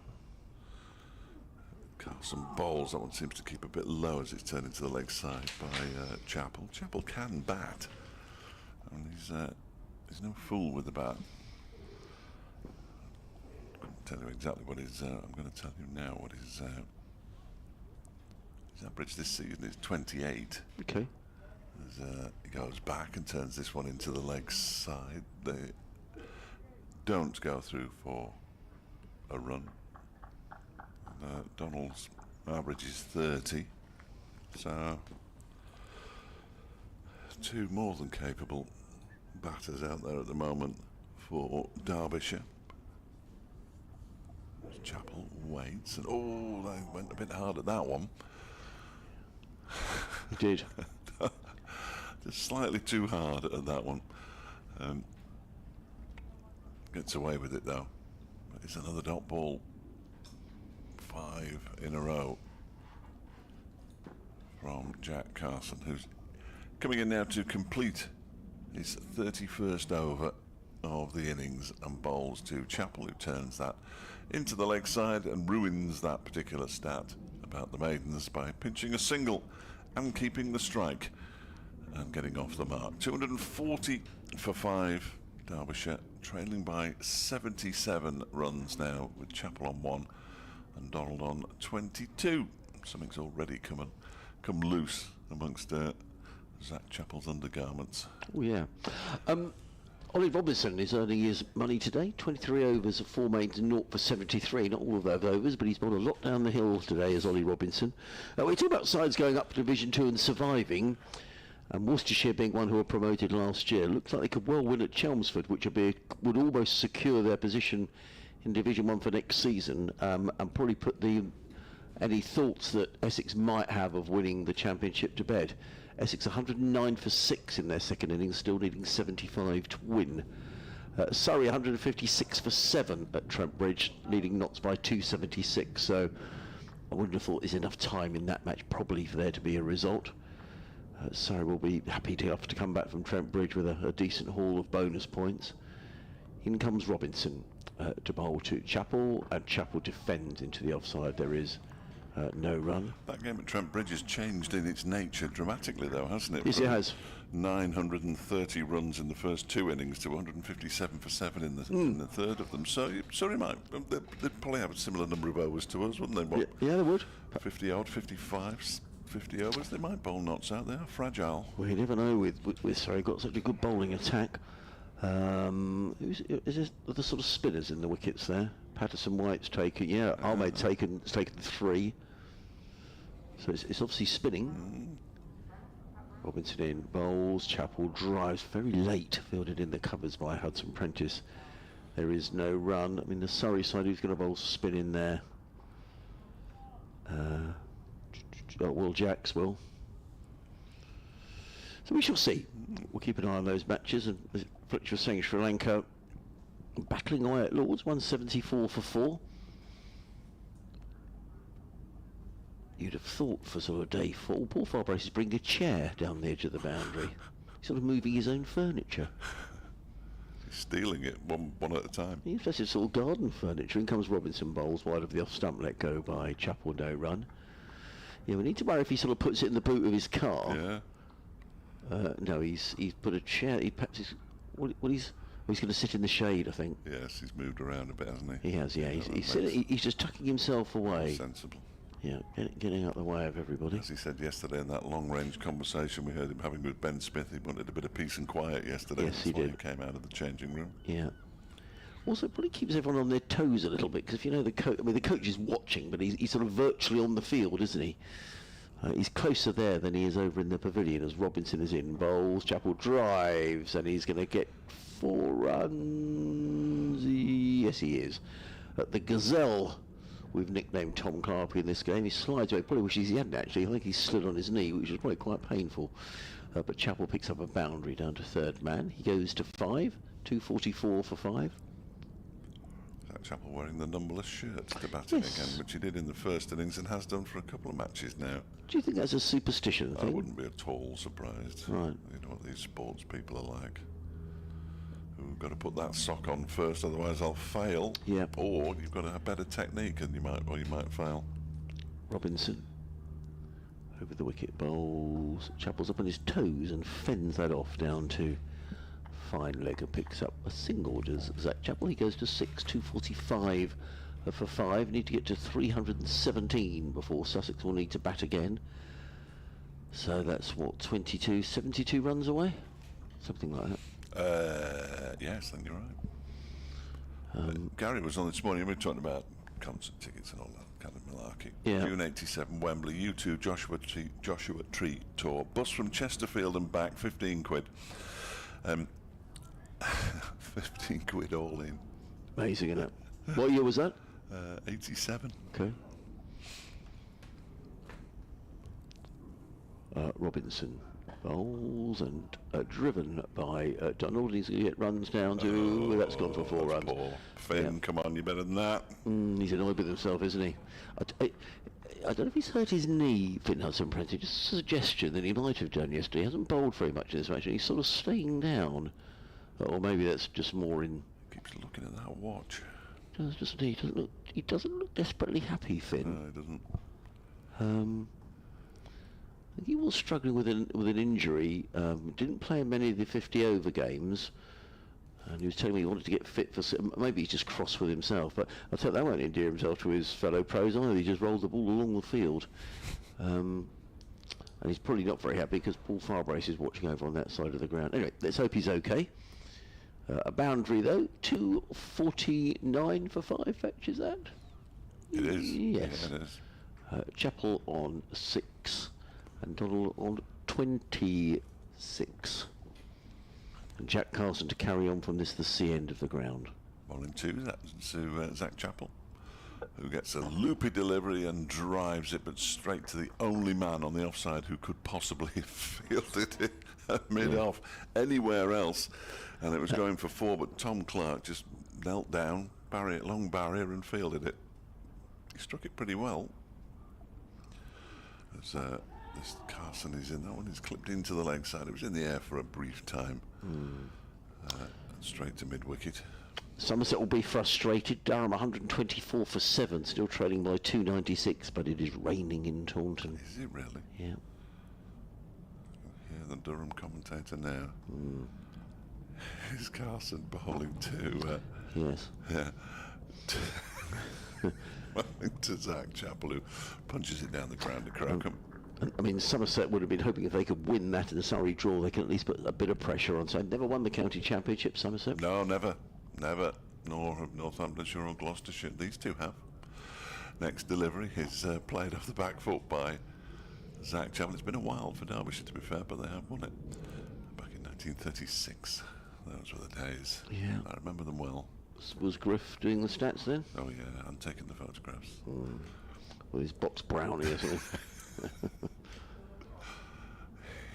In comes Carson. That is floated up, pushed out into the offside. There is a shy at the stumps that misses from Tom Clark. The batters get through comfortably for a single. Chappell moves on to 7. The 250's up for Derbyshire. I wonder if there is a stage when it's worth Dial batting, when they'll think, do you know what, it is worth him batting. After 5:15. Okay. Yeah. Not while they're behind. I don't, unless they're not that far behind.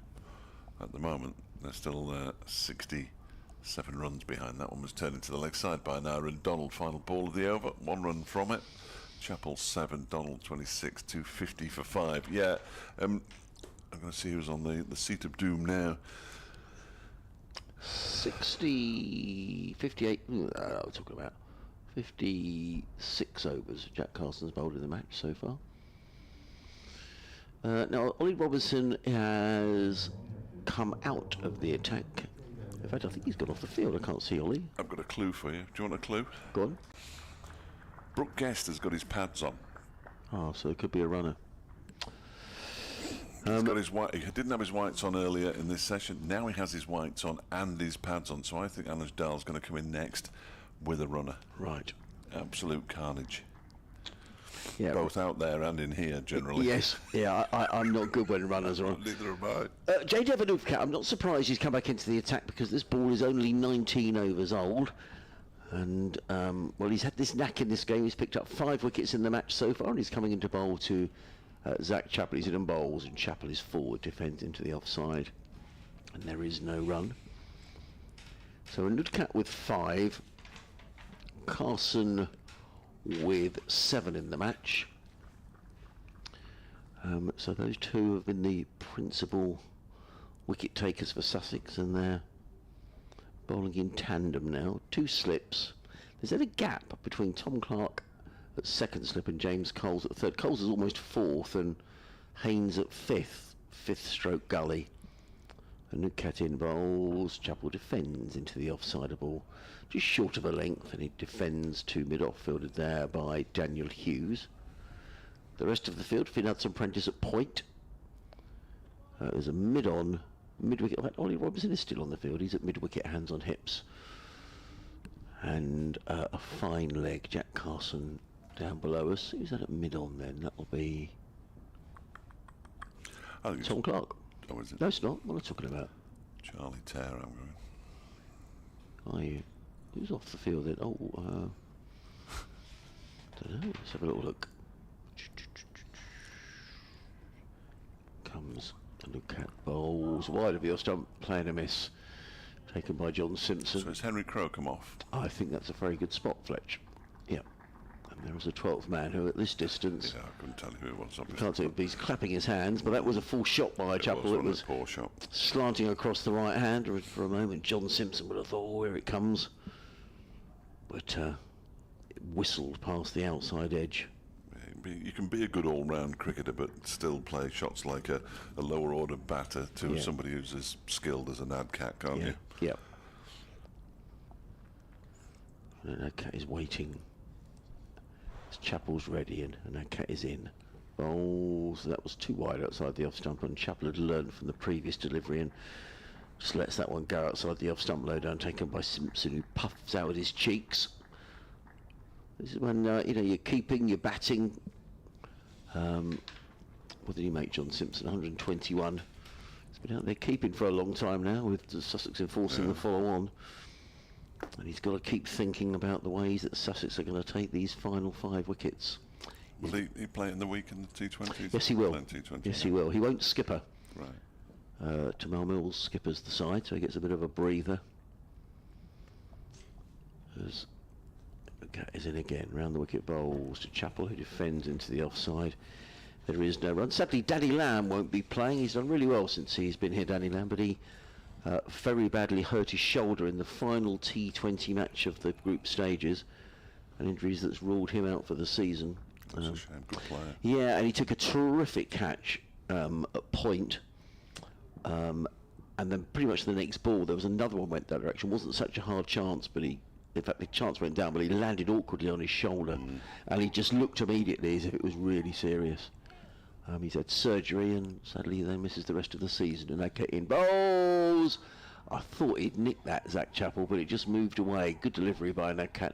A maiden over, a stern examination of Zach Chappell, which he comes through, I wouldn't say with flying colours, but he's come through it, which is good enough. He's on 7, 250 for 5, which means the arrears are 67. And yes, he's done very well since he's been here, Danny Lamb. A good signing, and he's been particularly effective. You know, you've got someone like him coming in at 8 in a T20. It's just sort of what you need. He'd have loved it against Lancashire. Well, I was going to say, and it's a real shame. It is a real shame he's missing out, because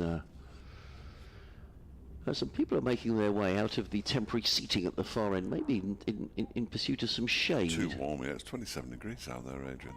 They've been melted. We're sticking to the seats. Yeah. Very unpleasant. On many fronts. Jack Carson's going to carry on. Nearly sticking to this one. God grief. He is. He's going to be bowling to Nye Donald. He doesn't seem to have faced many balls recently, but he's going to face the first ball of the Carson over, and he sweeps on the full in front of square. No mistakes from Finn Hudson-Prentice, single only. Derbyshire move up to 251 for 5, trailing by 66. 52 overs and 5 balls to go in the day. It would be a remarkable save if they get out of this game with a draw. Absolutely remarkable. Having conceded 168 runs in 28 overs on day 1 and the last 4 wickets in next to no time on day 2, as Chappell goes back and has no idea where that ball has gone. It has gone off his pad into the leg side, but he just comes down and taps the pitch as if to say, yep, that was the spot that it turned from. He waits now, has a look back at the stumps, and then watches as Carson over the wicket bowls him. He goes back and pushes it straight back to the bowler.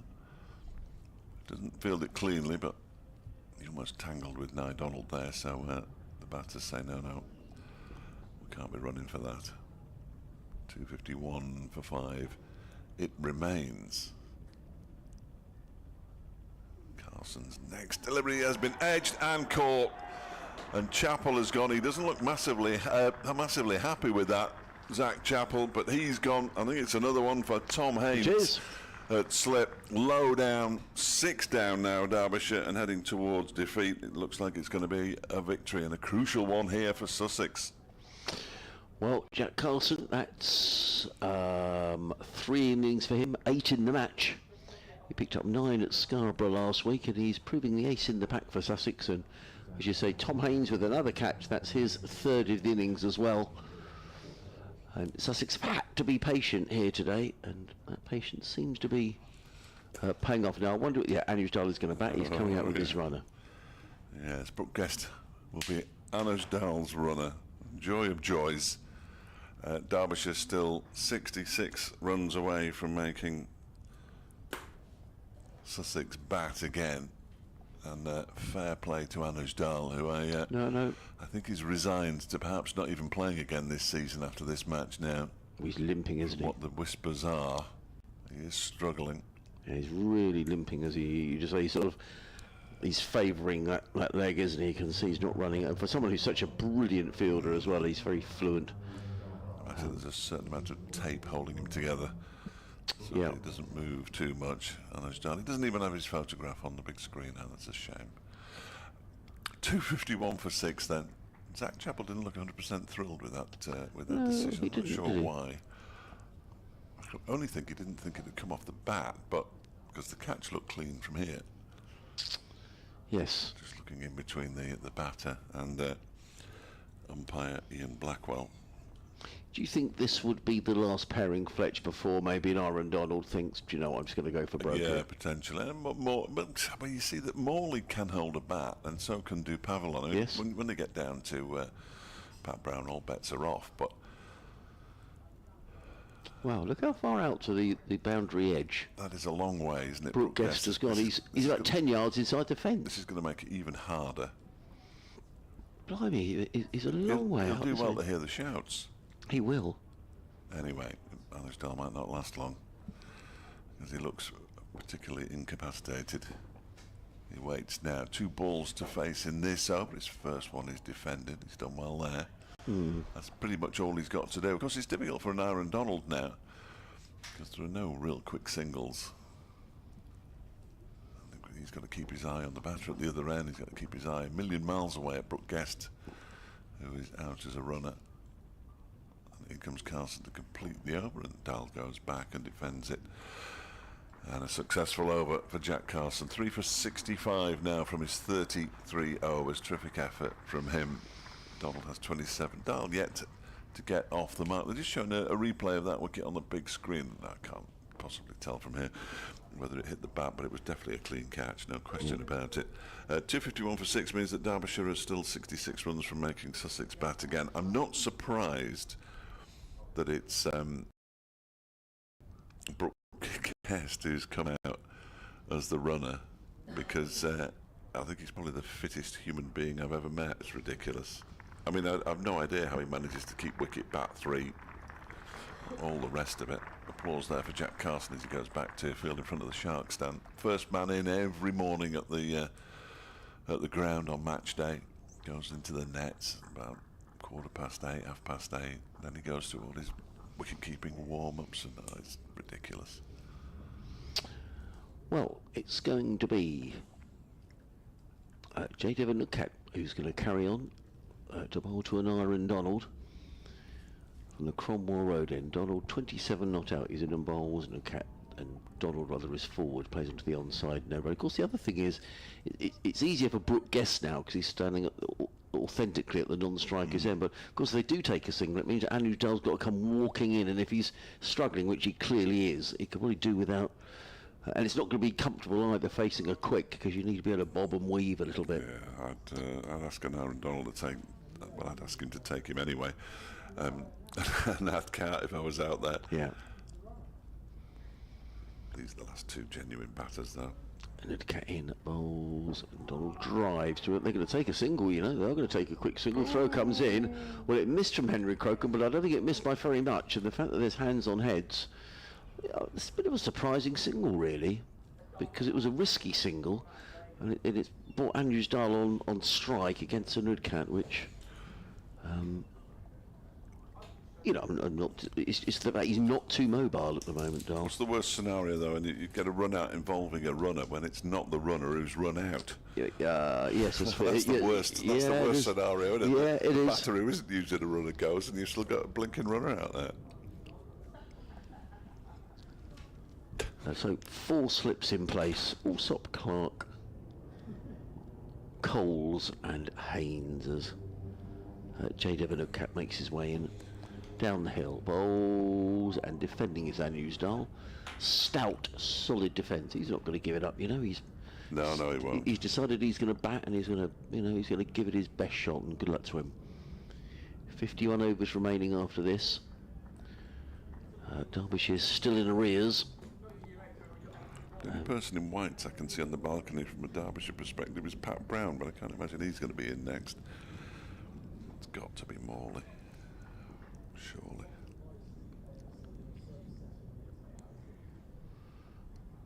And comes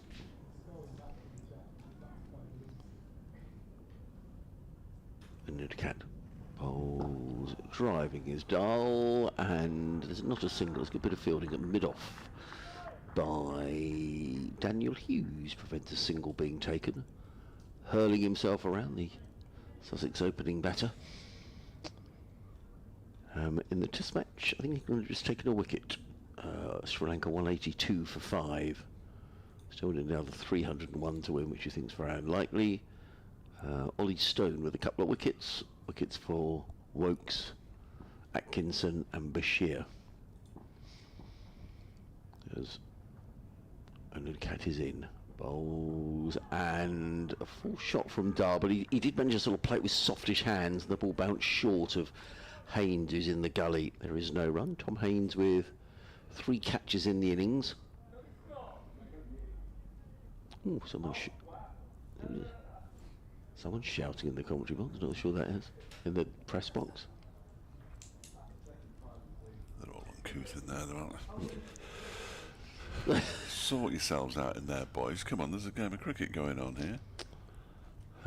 Now, a bit of dawdling going on here. Sussex are +6 on the over 8s. They won't mind too much. I think after a bit of consultation, is James Cole's going into short leg? No, he's gearing in at the 3rd slip, but he's going probably 4 or 5 paces ahead of Tom Haynes. Tom Haynes is now standing behind James. Trying to work out where he should go, really. Where do you want me, J-Dev?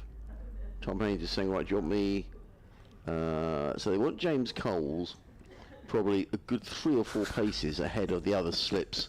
That's weird, isn't it? Cat is in. Bowls and Dole punches into the offside. Fielded there by Finn Hudson-Prentice, and there is no run. 252 for 6. And they always mess about on the last ball of the over. Yes. All teams do it. All teams do it. No idea why. Interesting, you were talking about Surrey.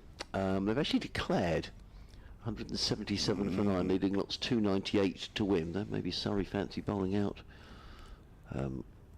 Nottinghamshire to win the game. Still raining at Taunton, where Somerset could be thwarted by the weather, with Essex quite possibly losing to Worcestershire today. Essex 127 for 7, needing another 57 to win with 3 wickets remaining.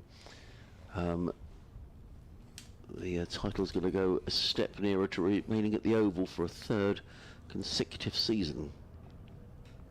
That Crystal Palace are a good side, aren't they, Adrian? What's happened?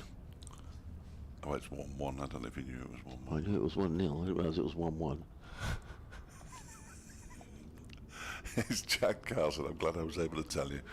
Bowling to an Aaron Donald, who defends that out into the offside. Yeah, Abirichi Eze with the equaliser in that one. Newcastle 1, Tottenham 1, which is a bit of a result for Spurs. Plenty of time left, though, another half an hour or so. Will this game finish before those? 252 for 6, Derbyshire.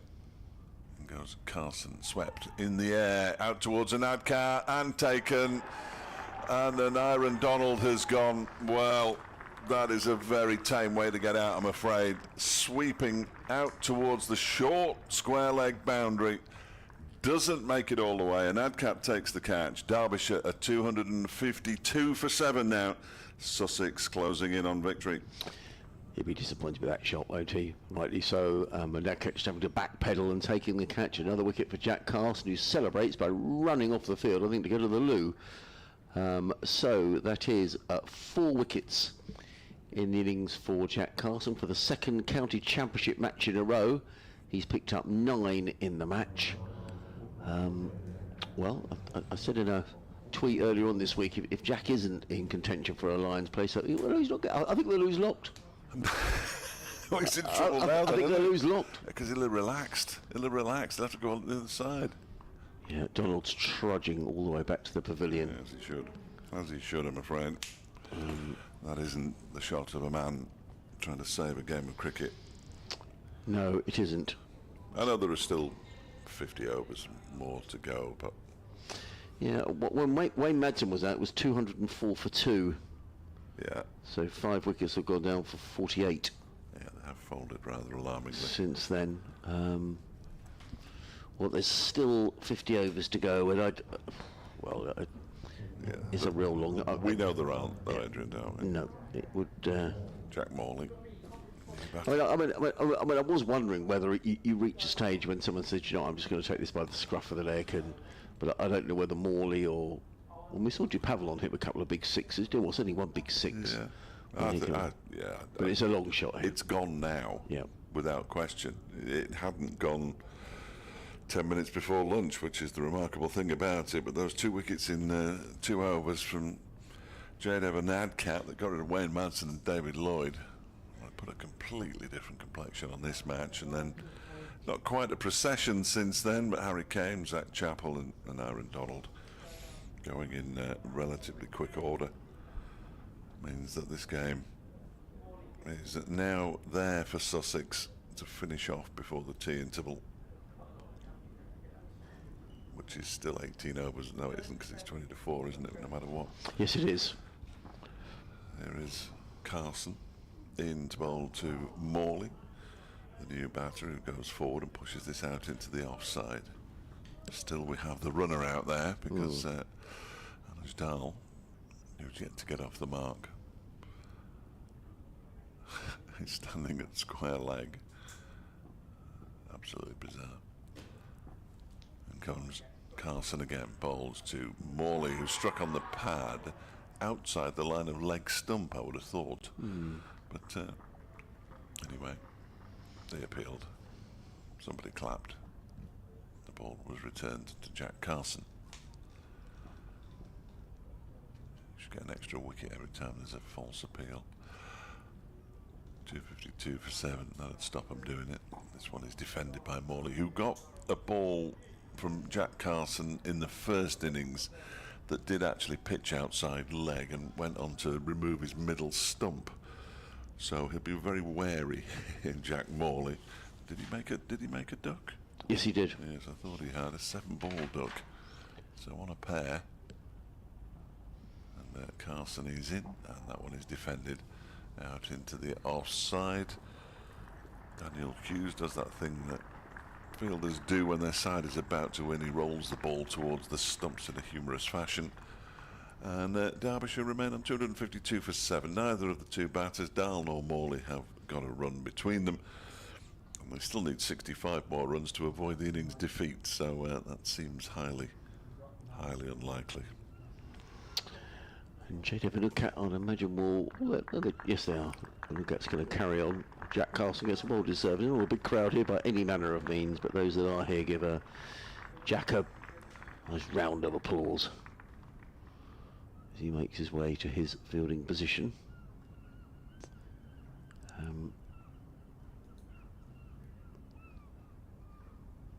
So I reckon that takes Jack Carson over 40 wickets for the season. I'll double check that in a moment. Which is not bad. Impressive stuff.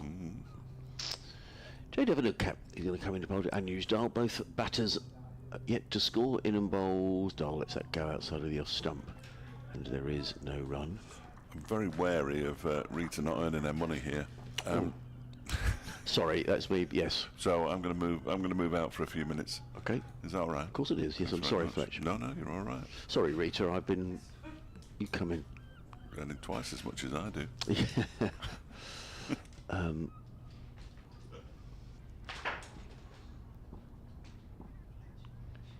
Comes Nadcat, bowls. Dal plays onto the onside, and there is no run. Yeah, I'm just looking here. Most wickets.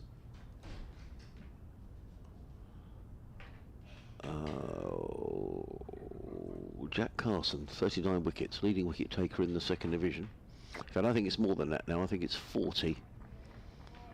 So he's the leading wicket taker in the second division. Let's have a look at the first division of the championship, because I don't know there's too many spinners that have taken more wickets than Jack Carson Absolutely. this season. Or Liam Dawson, maybe.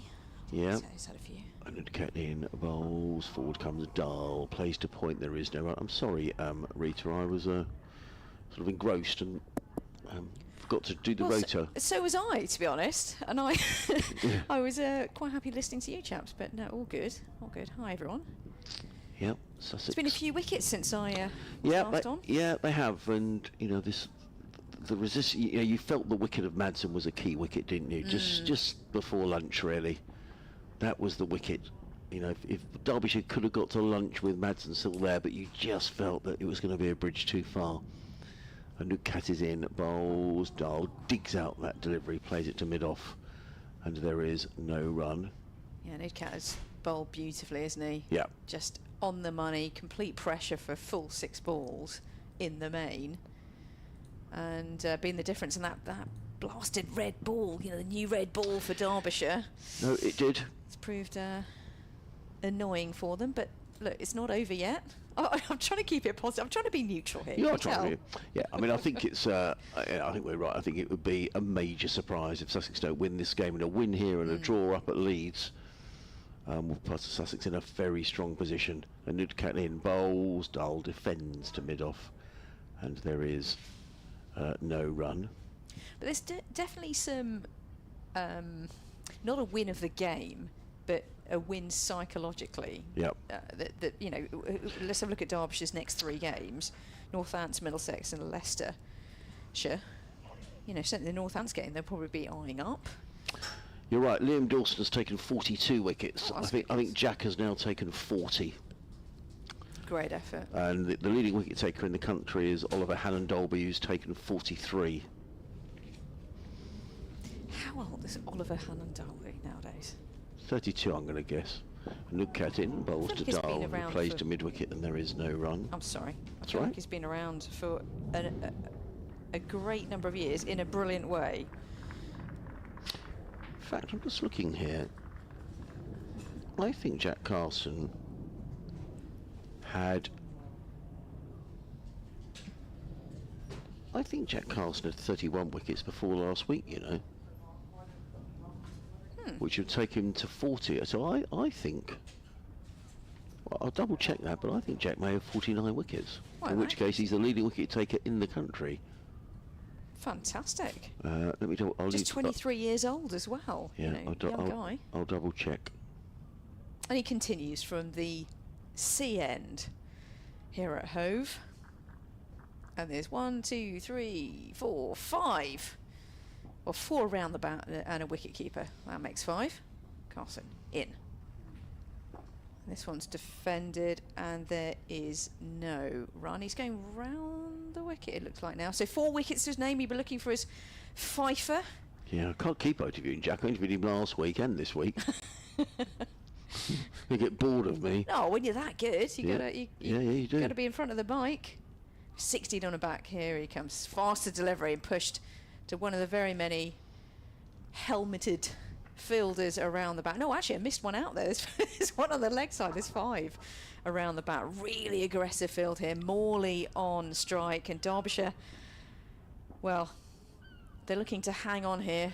252 for 7 is looking pretty difficult. Next delivery, faster one, fizzed in and Bowled him. bowled. Oh, it's LBW. LBW he's given him. Ooh. Morley didn't look happy. Jack Carson was convinced he got him.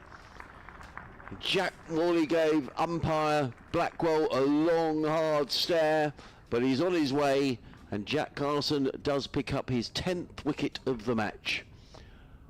5 for 65 for Jack Carson.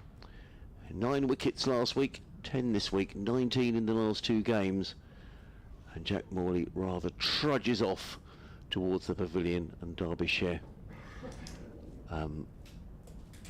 lose their 8th wicket. Indeed. 5 wickets for Carson. I'm just looking at the replay. Could have been LB, could have been bowled, and it could have been a caught behind as well. So We'll wait for what the decision is. Oh, it's Yeah. caught Sims, he's caught behind. there we go. So we are, got that sort of wrong. confused us a little bit from the commentary box, but Yes, I thought LBW I was looking, I thought it looked a little high, but anyway. I'm gonna maybe sneak. Shall I sneak in one more, Fletch, and then I'm gonna leave Fletch to it.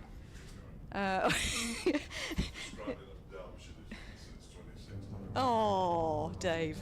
Dave suggesting I keep going, but there we go. I was trying to keep it positive, but even I am on the. Well, I think I might look a little bit silly if I continue to be that positive. But look, lots to take in terms of heart and soul for Derbyshire here. But another wicket's gone down. A big puff of the cheeks from Fletch on the right-hand side to me. And yeah, I'm going to keep it neutral here, but it's looking very much like Sussex are going to be winning this match, and well, for title contention hopes for Sussex. This will be exactly what the doctor ordered, wouldn't it, Adrian? Well, absolutely. They'll take maximum points from the game, and with Yorkshire and Middlesex drawing at Headingley, it'll mean that Sussex will go another 12 points clear of those two. So it's not done until it's over. But this will be 6 wins in the season for Sussex, and I mean they're in prime position with just 3 games to go. It's a big win, and 2 more home games to come. But Jack is the man at the moment for Sussex. And the new man, Darren Dupavillon. Dupavillon is in. Next one, Carson's in. I'll try that again in a second. That unusual defensive stroke there from the batter. Carson, he's unusual character in terms of not unusual. What I'm talking about here, is it Irish descent? Isn't from Northern Ireland? Yes, he comes from Northern Ireland. He is Northern Irish, Jack. I'm sure his parents are watching. Hello to you. Looking for a 6th wicket. Oh, nice turn here. Nice action as well. And he's looking to really put Dupavillon in a bit of a sticky wicket, so to speak. 5 wickets already. 5 for 65. Yeah, sorry, Jack had 21 wickets before last week. So he picked up it's not 31. 9 last week and 10, so he's up to 40 wickets. Great season so far. Next one comes in, flighted delivery and pushed into the offside, and there's no run. Nicely done. We've still got this runner as well to contend with in the commentary box, but end of the over survival, towards the end of the over that is, for Derbyshire, 252 for 8. Well, Dupavillon and Dahl have a little natter in the middle of the pitch. I mean, Dupavillon in the first innings actually decided he was going to swing the willow a little bit. He made 28 before he was bowled by Henry Crocombe. And he waves to the crowd as Jack Carson. Well done, Jack. He's very humble and he's a very hard-working cricketer. Interesting. I asked Paul Farbrace last night about Jack Carson, and he was saying how he's learning all the time, learning how to bowl sides out, and the same for James Coles. But Carson is the star man here. Definitely a man of confidence, and when you're off spinner and when you've got the rhythm, it's amazing how much you turn the ball, get the variations in, I suppose, in any form of bowling. Well, it's going to be Henry Crocombe who's coming back into the attack. He from the Cromwell Road, and the sun has momentarily disappeared, but there's plenty of high-level cloud as Crocombe is in over the wicket. Bowls, and Dupavillon defends. No, it doesn't. Anuj Dahl defends onto the onside. I'm sorry. And there is no run. I thought it was a really interesting chat before I wander off, because I think Dave needs the last word, so to speak, with Fitzboyden, the chief executive for Sussex. I did listen in to your interview with him. Really interesting how, first of all, how open he is with the media and getting you asked him some really good questions and probing questions about not only the current state of Sussex but the future. Crocombe in bowls, Dahl is forward, plays him to pick up a single. Actually, I got confused there because Dahl didn't move but the runner did. So 253 for 8. Dahl is on his way. Were you pleased with his response, his body language, his positivity about Sussex as it is at the moment? Any surprises? No, definitely. I thought he spoke very positively. I mean, he's.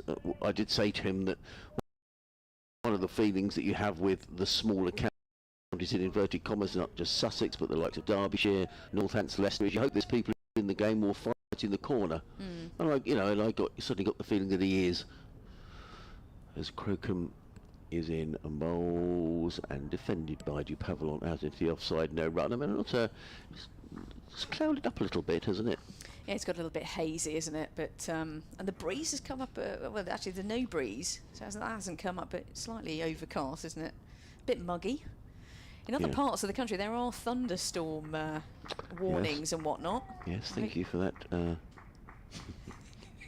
Not that I'm suggesting it's going to happen here. Crocombe in bowls short, goes over the shoulder of Dupavillon, taken very neatly by John Simpson, and there is no run. I thought his comment regarding the 100 was interesting as well. You know, very fair point in terms of taking the revenue for no play here during the August period. But also his comment about women's cricket as well. You know, like, I'm a former county cricketer myself. I want to make sure that women's cricket's in everyone's minds, not just the, dare I call it, the first division side. Crocombe in bowls, Dupavlon defends. Down the track there is no run. Well, I think there was a huge amount of disappointment here, Rita, that Sussex didn't get one of the Tier 1 teams. And I think the feeling was, and I think was, I mean, I would say it, wouldn't I? But in terms of justification, you know, Sussex are a county who have been big supporters of women's cricket and women's cricket for England as well. And if you were doing it on loyalty, I think Sussex would have got one, but clearly it's not decided on that. Yeah, I played against Sussex many times. Oh, very, very competitive. And I was walking to the pavilion and seeing how many times he won the county championships. Crocombe in bowls. Ooh, Dupavlon lets that go. That cuts back through to John Simpson. There is no run. End of another over. 253 for 8. 47 overs left. The arrears are 47 plus 17, which I think is 64. Is that right? Something like that. How many overs to go is that? So no, 64 more runs oh, sorry, needed 64. if Yes. they're going to make. It is. T will be at 20-4 regardless. Is Jack Castle going to carry on bowling? I'll be surprised if he doesn't. Yeah, it looks like he is. It does. And I'm going to do one more, and Dave, I promise I'm going to leave. No, I'm going to keep going. Am I going to keep going? Why not? Okay. Am I good luck charm? Somerset. We go that far. the rain has abated in Taunton, and Somerset have beaten Durham. So, if Surrey draw, then Somerset will close the gap on the leaders of the county championship. The game at Yorkshire is drifting to a very boring draw. 124 for 1. Yorkshire in their second innings, leading by 203, unless there's something dramatic happens. And a Middlesex collapse, maybe. We shall see. Start with a fresh new over. Carson fizzes this one in and gets it to a deep mid wicket, and there is no run. I've got to say that is the widest runner position I've ever seen. Almost, well, far closer to the boundary rope than the wicket. Here comes the next ball from Carson. Turned in, and Dahl just pushes it somehow with his many injuries to mid-on, and there's no run. He's doing a good job here. He's faced 16 balls just for one, I know. But with so many injuries, especially groin injuries, etc., really hard to move. Next delivery, flighted delivery. Nice flight. Nice turn there from the Northern Irish-born Jack Carson, and there's no run. Current state of play in the game. Trail by 64 do Derbyshire. They get 64 more-ish runs and even more. Get Sussex to bat again. This one's fizzed in. Defended really nicely by Dal, and there's no run. He's getting through this over pretty quickly, that's for sure. 8 minutes past 3 on this Sunday afternoon. Yeah, slightly hazy now, but certainly a warm day. 26, 27 degrees here by the sea. Up the slope goes Carson. Next delivery. Defended once again by Dull, and there is no run. And Sussex will be wanting to polish this off pretty quickly. Last wicket was caught behind by the skipper Simpson. If you're wondering, this one's turned into the batter Dal, and there is no run. End of the over, which was the quickest over in history, or how it felt anyway. End of the over, 253 for 8. I'm definitely going to leave. And, as I turn around, Dave's gone. Well, I'll keep telling everyone, tempting people that I'm going to leave. But there we go. I'll stick around then. How about that? Yeah. Now, are we going to get Henry Crocombe again? I would imagine that we probably are. Lower order resistance here. Yeah, Liam Dawson 42 wickets, Jack Carson 40. So at the moment, Jack is the joint third wicket taker in the country, behind Hannon Dolby, as Crocombe is pushed into the offside. Now run between Hannon Dolby, Liam Dawson, then there's Worrell and Porter, both on 40 wickets. So the third highest wicket taker in the country. Fantastic. So you know, really fantastic. And he made 97 runs as well. So he's developing into a A very fine all-round cricketer is Jack Carson. And not necessarily on wickets that would Oh, I mean, assist him. No, right? he's, You know, no, absolutely. He's having to work really hard for his wickets. and with this Kookaburra ball. In fact, Jack is only in comes Crocombe bowls, balloons over the head of Du Pavillon, and there is no run. Yeah, he'll be 24 in December, Jack. Great all-round cricketer. Yep. A leg slip in play here. Not sure if this is a standard Sussex ploy. Well, yeah, and it's amazing how much research goes into everyone who, you know, all the counties do it now. No, I'm slightly worried about the cloud that's building up. Fingers crossed we'll be okay. In comes Crocombe bowls. Let's go outside the off stump. There is no run. Taken by John Simpson, who comes running down the wicket and has a word to Henry Crocombe. I think even on the, I think whatever happens, T is at 20-4 on the final day. If Derbyshire were 9 down, I don't know whether that gets delayed. So I'm not sure that it does. Tom Alsop claps his hands together above his head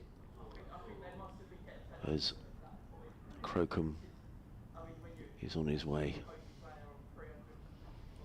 Over the wicket bowls, Du Pavillon defends onto the onside, and again there is no run. You think that would be a distinct possibility, but I don't know if. Yes, well, there are so many rules and regulations about when you can, when tea is and when tea isn't, and all that sort of thing. But you know, and I'm not saying it's going to. It's just cloudier than it was. There was earlier in the week. There was a threat of thunderstorms around today, but hopefully they're not going to come in this direction. Crocombe in again, bowls. Oh, lets that go. Just Du Pavillon. There's a good leave taken down the leg side by John Simpson, and there is no run. He's getting a little bit of movement, isn't he, as well? He is. Yeah, just cut back slightly, didn't it? That one. I was just looking. We're both doing the same. Looking at the meteorologist position, and seems No, to think we're pretty clear. No, I think should we're be okay. okay. Yeah. Crocombe, 2 slips go down, and a short leg and a leg slip in and bowls. That kept a bit low, and it's just prodded into the vacant cover area for a single by Darren Du Pavillon, who is on his way. Both batters have got 1 apiece. 254 for 8 at the end of the over. Jack comes rushing in. He's not giving John Simpson any choice to take him off, which I'm sure John Simpson wouldn't do anyway. Anu Dahl is really struggling out there, the Derbyshire all-rounder. Well done him for at least agreeing to go out there for his county and literally put his body on the line, really, because he's clearly struggling. There's a chat between the 2 batters, who are Darren Du Pavillon and Anu Dahl, and Brooke Guest, who is the runner, joining in that conversation. But it is going to be Jack Carson, who's looking for his 11th wicket of the match. Look at those figures: 36 overs, 12 maidens, 5 for 65. And he comes in over the wicket, bowls, and defended by Du Pavillon down the track. There is no run. Sorry, did I pinch your over? No, that's okay. Yeah, you did, but I was well. Got to say, Fletcher's definitely left, so left the booth, so I'll keep going. And Carson is bowling beautifully here. Like, bit of rhythm, bit of flight, variation. Here comes the next delivery. Nicely turned into the onside by Du Pavillon.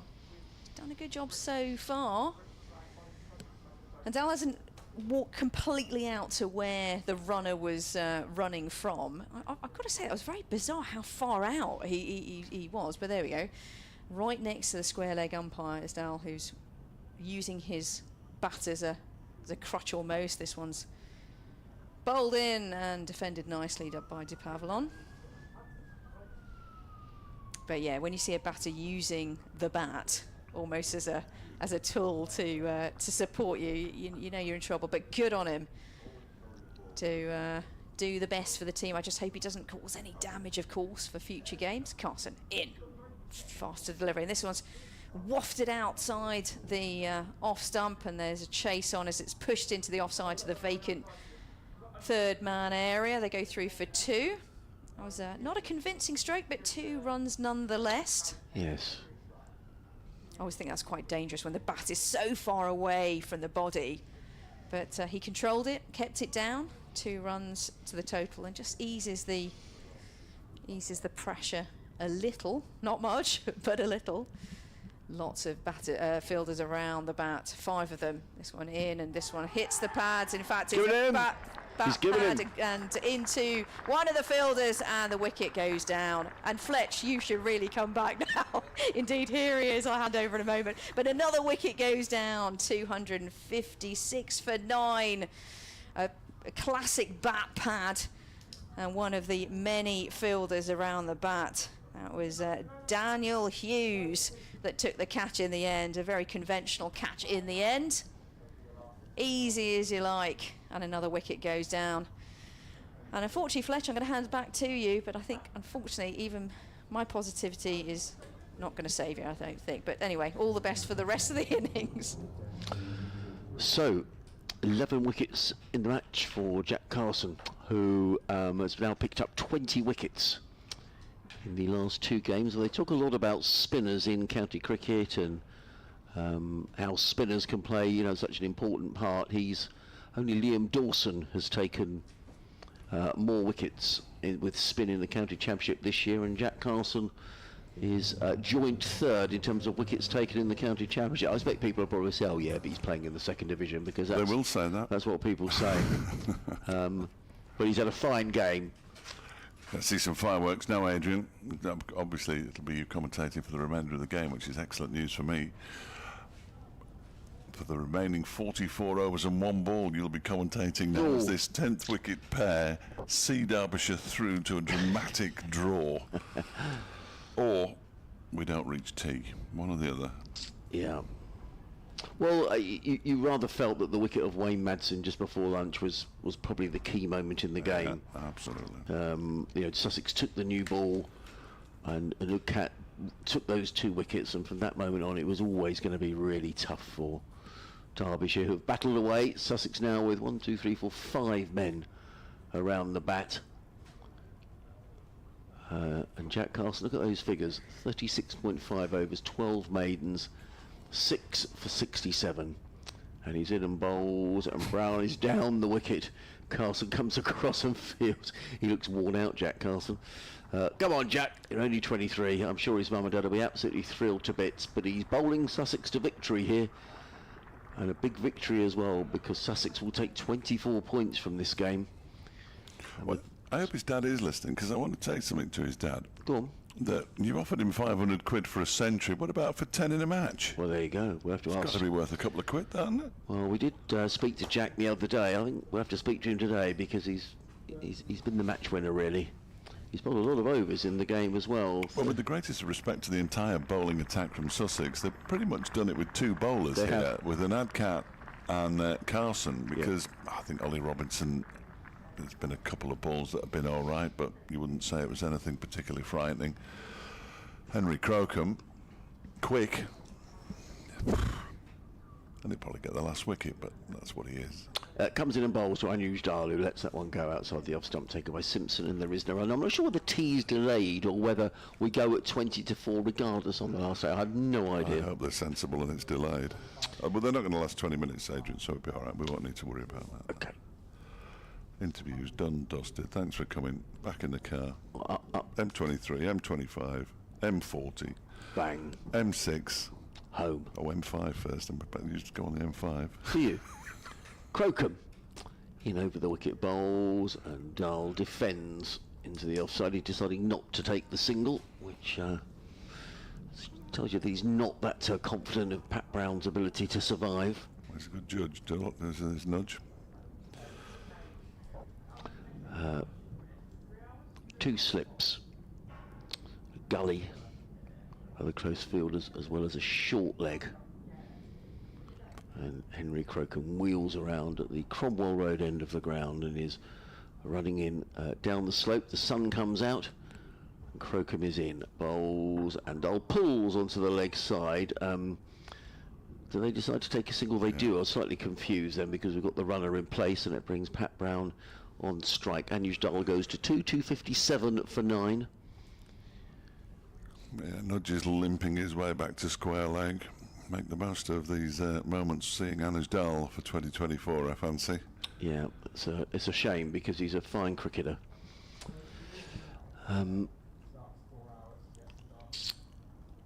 Crocombe. Well, he just needs to get the ball on the stumps here, doesn't he, Henry Crocombe? I think so. He picked up the last wicket in the first innings. Will he pick up the last winnings in the second? We shall see. In comes Crocombe, over the wicket, bowls, full toss, clipped away by Pat Brown, who picks up a single. And he's on his way, and the total goes to 258 for 9. Here on BBC Radio Derby, BBC Radio Sussex. Derbyshire back to the foot of the table after this round of matches.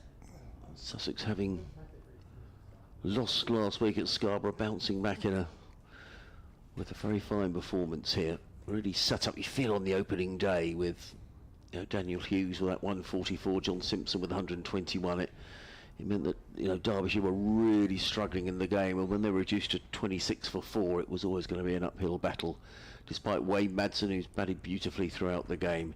In comes Crocombe, over the wicket, bowled to Dahl, who's bowled him, and that is the end of the game. Henry Crocombe picks up the final wicket. Anu's Dahl is gone for 2, and Sussex have won their 6th county championship match of the season. They've consolidated their place at the top of the county championship Division 2, and promotion almost feels like it's within touching distance. The man of the match, undoubtedly Jack Carson, 11 wickets in the match, 97 runs. He's been absolutely magnificent. Credit to Derbyshire, who have battled away, particularly in the shape of Wayne Madsen with that century in the first innings and then 77 in the second. But in the end, weight of runs in the first innings was decisive, and Sussex, having lost last week at Scarborough, have come back and bounced back in some style here. They've taken all 24 available points, and they've won here by an innings and 59 runs.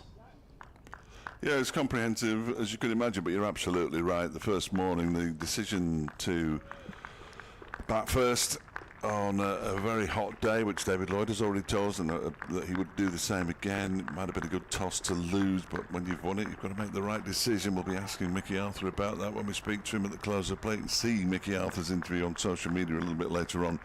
Certainly parts of it, and getting 168 runs, was it, in the first 161 runs in the first 28 overs of the match. I mean, Daniel Hughes, simply magnificent, 91 at lunch on day one. That set the tone, and then when Derbyshire were eventually put into bat, well, they were a mess at 24 for 4, and the game was done and dusted at that point at 3:30 on day 2. 3:30 on day 2. We all knew what the result of this game was going to be, pretty much. Jack Carson leading the side off, and quite right too, and getting the applause of not only the crowd but also the Derbyshire contingent there, who are applauding him, which is good to see. It's been an absolute delight, Adrian, as ever. Good luck next season in Division 1, and we'll see you in 2025, 26, whenever it is.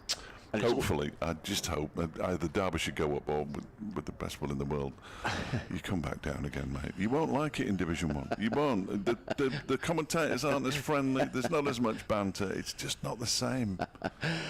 Well, it's always great fun with you, Fletch, and seeing Dave Griffin as well. Thank you to Nicky Chowdhury. Thank you to Rita Green, who's been down here commentating with us today. Fletch and I will go off and do our respective interviews. We've got a week to wait now until the next championship action here against Glamorgan, although Sussex do have a quarter-final here, as you know, on Wednesday night. Coverage here on BBC Radio Sussex, if you haven't got a ticket. Not on the live stream, because of course it will be live on Sky TV, but you can listen to us on the radio on Wednesday. A very satisfactory day for Sussex. Thank you again to Fletch. Good luck to Derbyshire for the rest of the season, but a really important win for Sussex. Especially against Middlesex. Yeah, absolutely. Yeah, it might be done by then. Let's hope so. So from everybody here, from Fletch, myself, Adrian Harms, from Rita Green, thank you very much for listening, and we'll look forward to